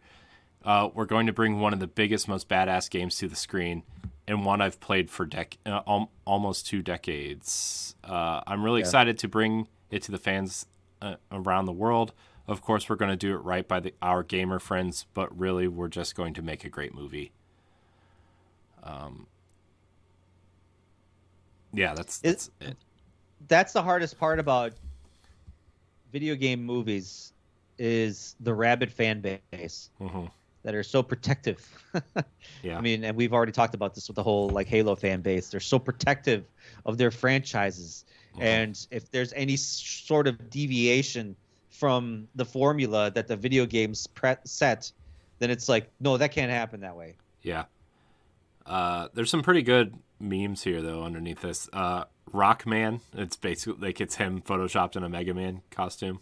That's pretty good. Yeah, I was going to say, did you see our EXP Cast Discord? I haven't. No, what? No, we like when this announcement came out, we threw up a whole bunch of like really shitty photoshops of who we think The Rock should be as. I'm trying to. I mean, there's been a lot of Monster Hunter talk lately in our room, but yeah, I think I made a really crappy Photoshop of him on a Mega Man suit. Yeah, someone did Terry Diggs with Coltrane. Let's see. There's one. Oh, by the way, did you watch the Rampage movie he was in? No, I didn't. It was actually okay. Like, it was definitely watchable. Okay. It's on HBO Max if you have that. It's okay. Like, it's definitely watchable and way better than I expected it to be. He was also in Doom. Remember when he was in Doom? Yep, I remember when he was in Doom. That was not great. Yeah, Josh ended up photoshopping him on Marcus Phoenix's body too. But yeah, I think someone posted a picture of him with on the Minecraft character. I mean, that would be an insane movie if he just voiced someone in the Minecraft movie or something. Because there is a movie in development, right? A Minecraft movie somewhere in development, I'm sure. I'm pretty sure. Jeez. I don't know. Yeah, I don't know. The Rock could be in. Let's see what people are saying. Badass video game adaptations The Rock could be a part of. Here we go. The other game people were pointing at was God of War. But I don't know. He was already Hercules and that movie didn't go well. Yeah. I could see him playing Kratos though. I mean, yeah, but I think Kratos is too dark. Well, I suppose he's playing as Black Adam, so Yeah. I think he could do dark. Yeah. There's also a Call of Duty movie in development, which people are attaching him to. Well, they've been talking about a Call of Duty movie for years, man. I know. Like, jeez, like I don't even listen anymore. Oh, people are pegging him as Dom in a Gears of War movie Okay. because Dave Bautista is apparently already attached to it. Oh, okay. Huh. Hmm. I could. That's an interesting push. Do you think he would be linked with? I know they announced that they got the Mortal Kombat 2 movie has a who would he be new in director. That? Who would he could be? be Baraka. I guess. I mean, he's already got the bald thing going. Yeah. I mean, I don't know. I think he would want to be something that's going to be more high profile. Yeah, for sure. Not that Mortal Kombat wasn't high profile when it came out, but it didn't review well, and nobody. I liked it. I didn't watch it, so I don't know. I liked it. Also, The Miz is campaigning to play Johnny Cage, which is hilarious. Who? The Miz, he's a wrestler. Oh, okay, got it. He Okay. he was on Dancing with the Stars this past season, which is a show me and my wife both enjoy, and he's Okay. he's really fun and really funny. He clearly is Johnny Cage. Okay. I almost said Johnny Cash, not Johnny Cash, Johnny Cage. So yeah, I don't know. People are pegging The Rock as Dom, but I don't think he would sign up to be a character that's going to die.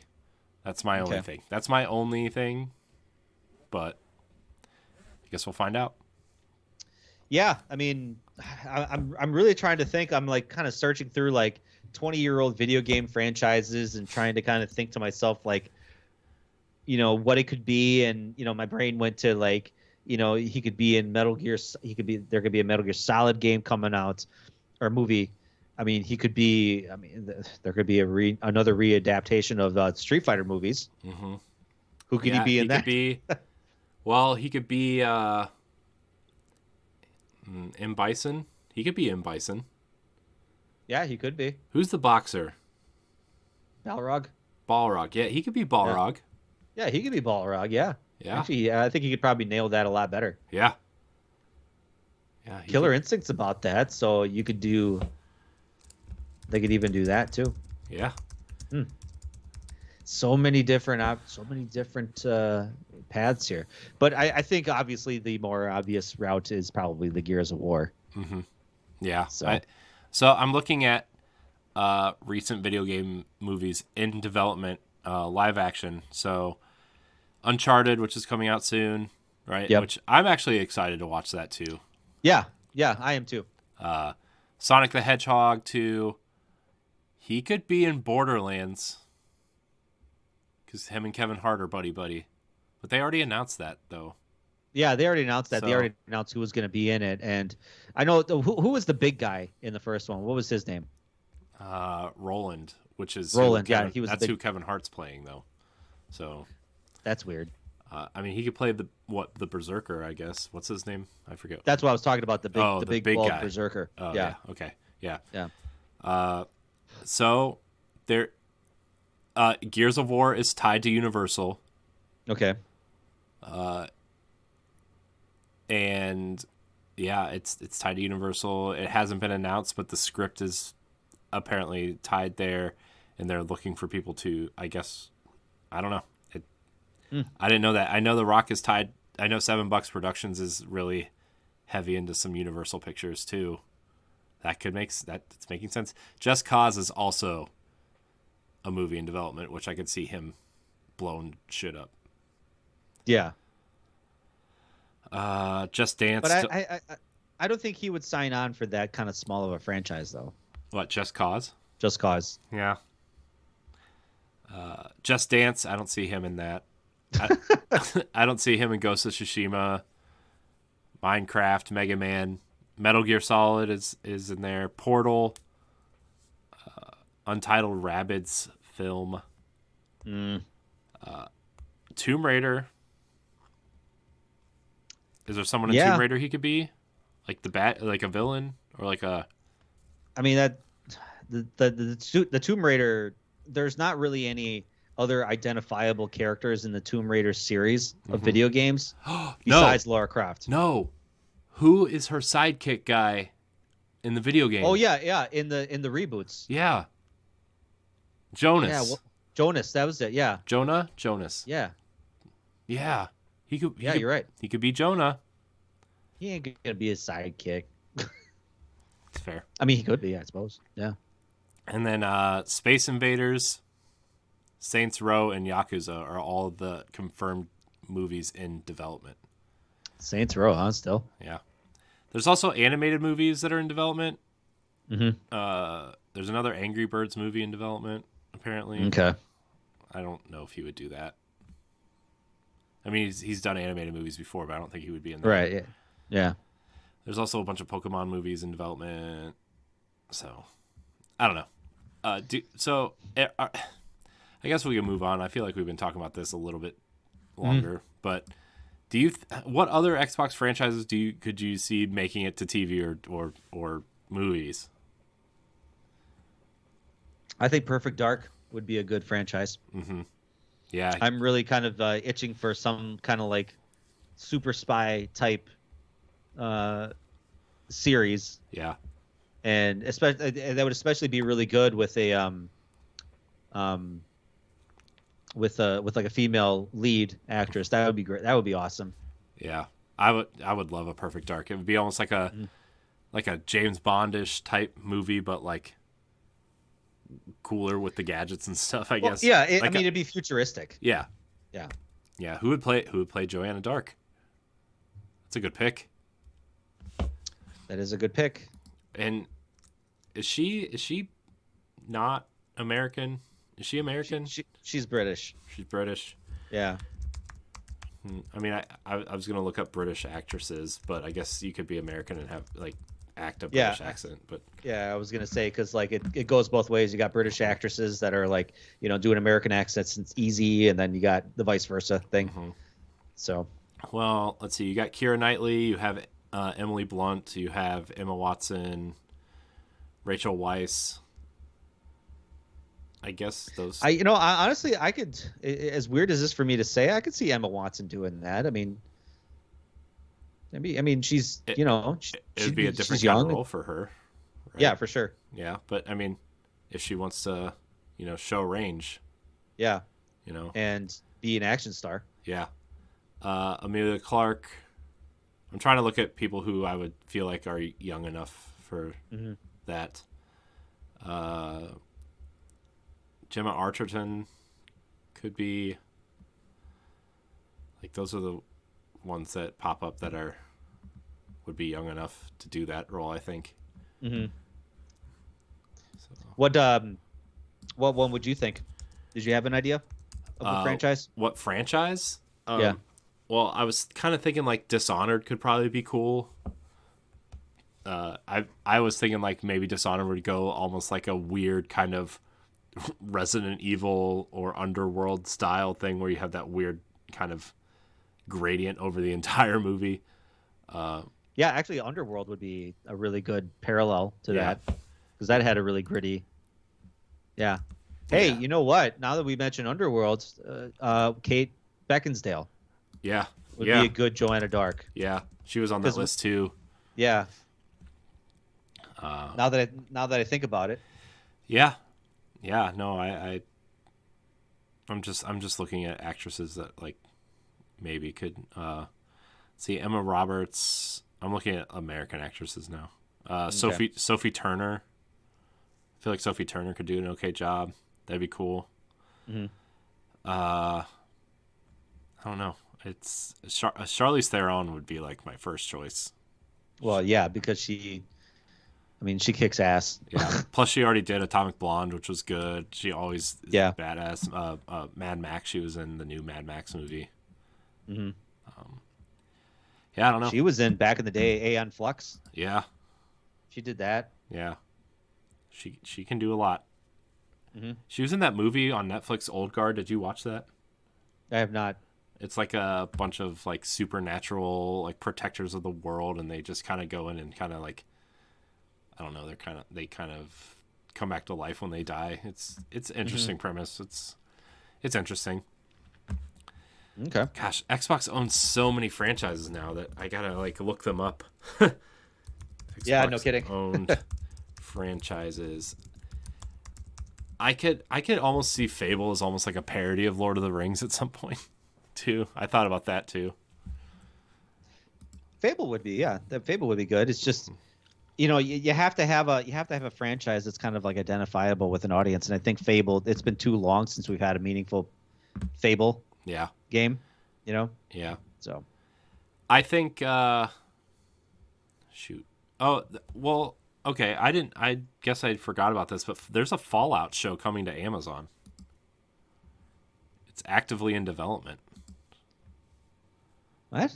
Yeah, I did not know that. Yeah. I didn't even know that. Yeah. I totally forgot about that.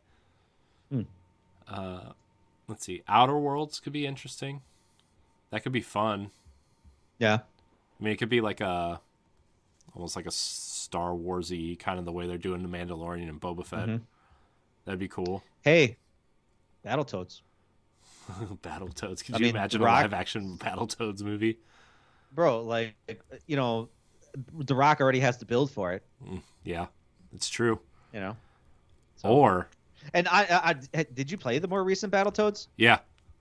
It was pretty hilarious. Like, a lot of those cutscenes are like, man, they could turn this into a really funny cartoon series. Yeah, I thought the writing was on point, the humor was really good.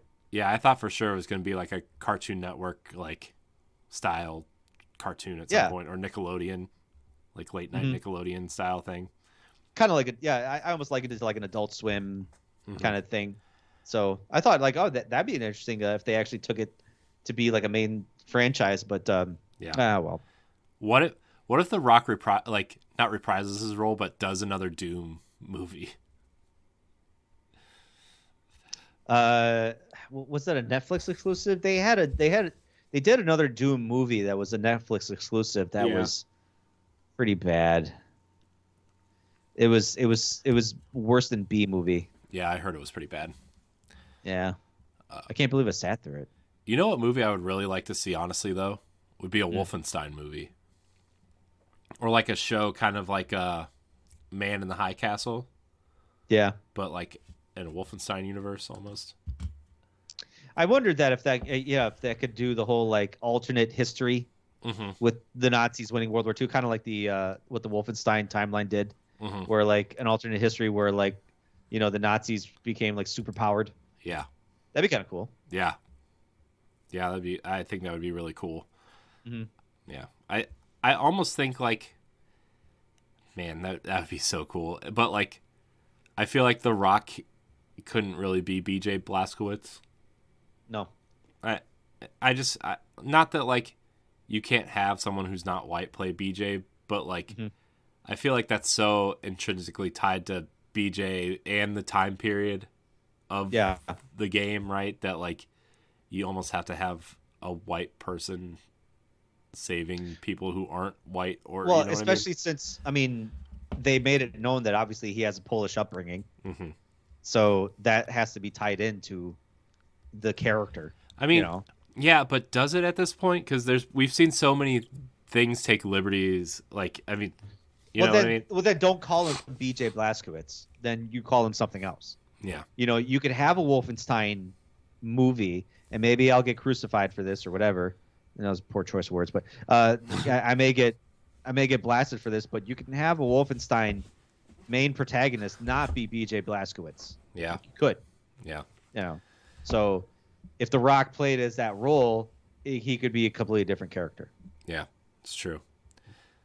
The things I don't want to see though is like I think the easiest thing you could do is basically do like a State of Decay show, basically be The Walking Dead.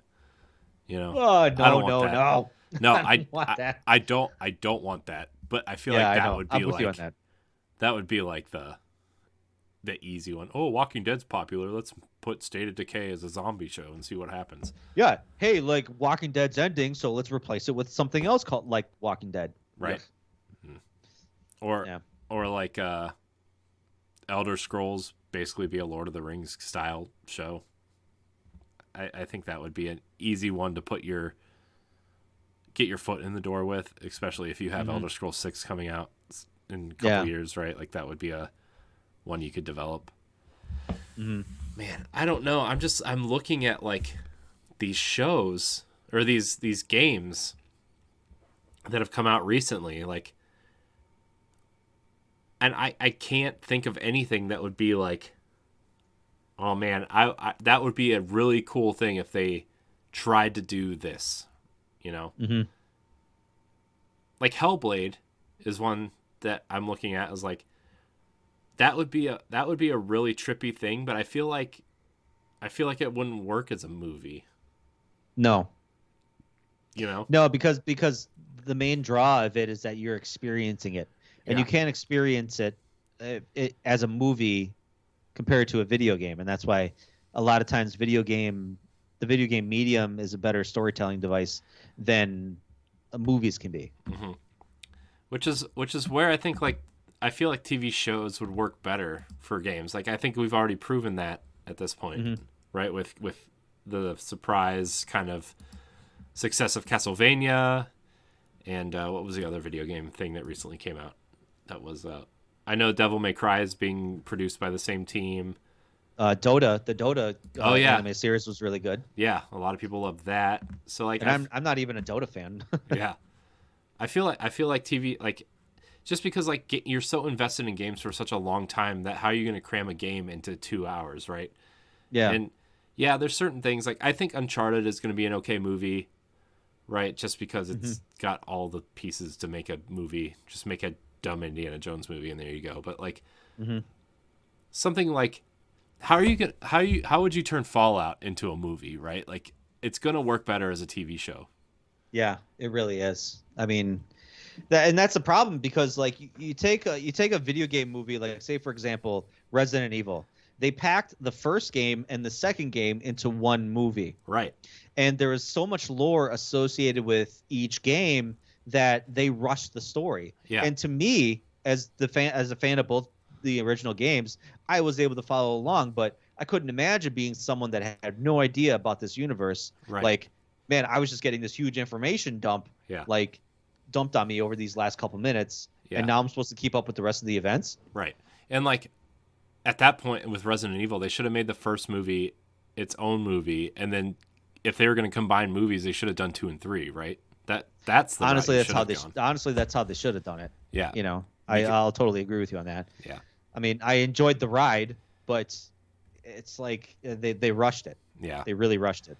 Yeah, and I don't know.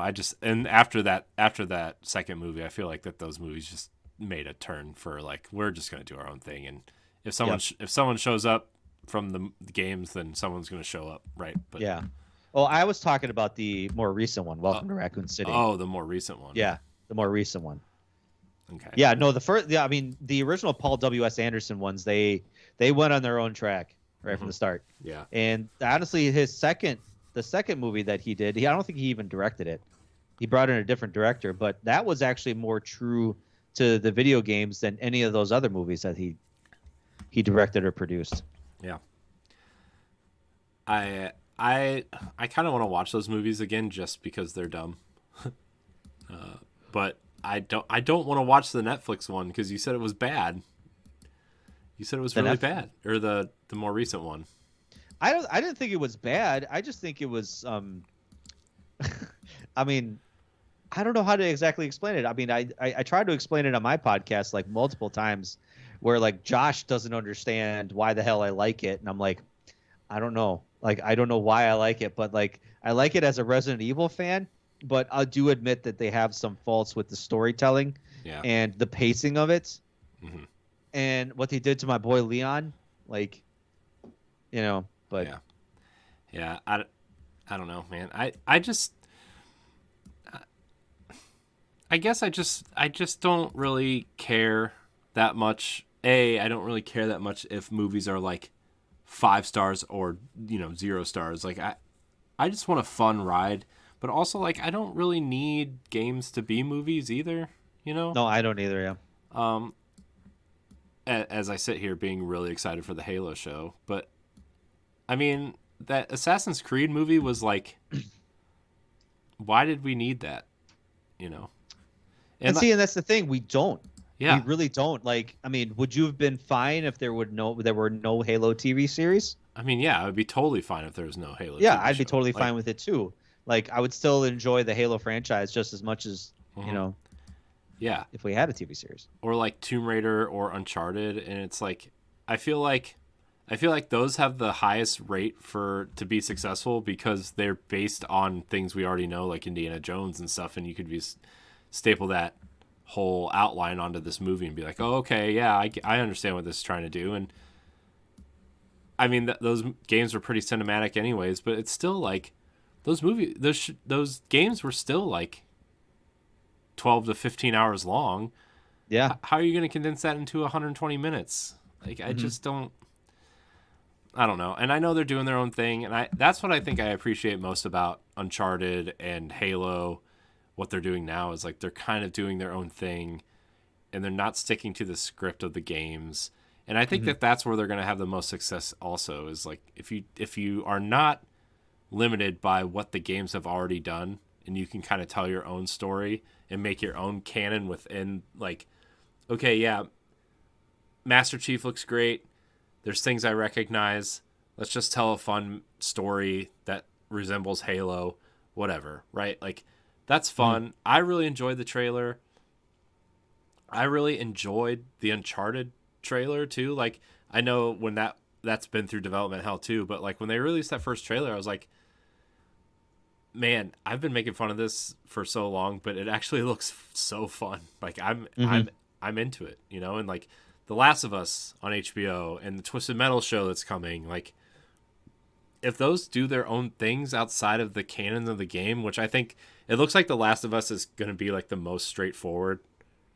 It feels like just based on casting and who's in it and like what, like Neil Druckmann really being involved in it, right? Like, but I feel like that's going to be the most disappointing in a way, Really? Yeah, not that it's like, I feel like the quality is going to be the highest because it's HBO and people involved in the games are involved in the show and whatever, but like I feel like people who played the game, there's nothing new there. I mean, there might be like a scene or two in an episode where like they dive deeper into something or they change something a little bit just to throw you off, but like overall I feel like it's going to be the same, and they've already seen this story before. So like, what are you really getting out of it? So, I don't know. I feel like I'm. Yeah. That's. I mean, we could talk in circles over like what we expect out of video game movies and TV series or miniseries or however you want to look at it, but ultimately, it all comes down to like the fan reaction and what entices movie studios to make this stuff. We had a string of really bad like video game to movie adaptations that. There was a lull for a while to say like studios didn't even want to touch anything with a 10-foot pole. And then, some people started to kind of break out into, hey, let's give it a shot and let's really actually put forth some effort into making this a worthwhile adventure that both fans of the video games and new fans will enjoy. And that's going to be the hardest draw, is to delve fans from both camps. Right. Did you, but did you see the Tomb Raider movie, the newest one? Yes. Did you like it? I did. I mean, it told a really good origin story, and it followed a little bit of that first reboot movie, but still took a few liberties of its own to really tell a good story. And I think, ultimately, I think it did the trick. I mean, is it a deep story? No, but none of the Tomb Raiders were really deep stories or deep character-driven stories. It was a really good action flick with a chick that was badass. So yeah. Okay. Yeah. I was just wondering if like Alicia Vikander could probably play a badass Joanna Dark. By the way, she could actually. She really could. Yeah. She's pretty. She got pretty ripped for Tomb Raider. Yeah. Yeah. I don't know. I like what I like, and I want more of what I like, and I think that's why, maybe Halo, I'm not as sour as a bunch of other people on the internet. I like Halo. I want to see more Halo, and if this is how you're going to give it to me, this is how I'm going to get it, Yeah. So I don't know if you want to hit on anything else there, but no. And it's the same with Uncharted. I want more of what I like. I don't care how I get it anymore. I'm too old to be a sour puss on the internet. Yeah, no kidding. I mean, I'm getting too old for it. I'm not dying on any hill. Yeah. I'm not going to get into an argument, or if someone comes at me and says that Welcome to Raccoon City sucked, I'm like, I don't care. Fine. You don't like it, whatever. Yeah. And if you don't understand the way I like it, then I don't really care to describe it to you. I don't really care to explain to you why I liked the Tomb Raider movie or why I actually liked Welcome to Raccoon City. It doesn't matter. Yeah. It doesn't matter to you, and I'm not going to change your mind. Right. So, or change your perspective. I think that's part of the problem is that people expect to change minds, and it's like you can't do that. Yeah. Yeah. You know what else I like, Stoy? Our audience for listening to this episode of Arsenal X. I want to thank everybody for watching and or listening. Y'all to this the real episode. MVPs. Yeah, you are. You give us a reason to come back every week. Other than the fact that I enjoy Stoy's company. Oh, I enjoy your company too as well. It makes Sunday nights worth it. Yeah, it does. So if you are listening on iTunes or Spotify, please leave us a 5-star review. Subscribe to the YouTube channel. Stoy, where can we find you? I am on the EXP Cast, a video game podcast within the Boss Rush Network as well. You can follow me on Facebook, Twitter, and Instagram there at EXP Cast, and on my personal Twitter and Instagram at Stoy MKE8. Yeah. You can follow me at I am Corey HC on Twitter and Instagram. You can find me hosting the Boss Rush podcast every Wednesday night live right here on twitch.tv/Boss Rush Network. Remember to like, subscribe, share, rate, and review wherever you listen to our show. Catch all of our content on bossrush.net.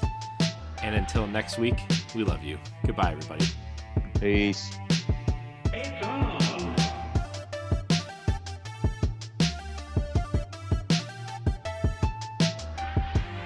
What's the matter? You hurt? Hey, bro.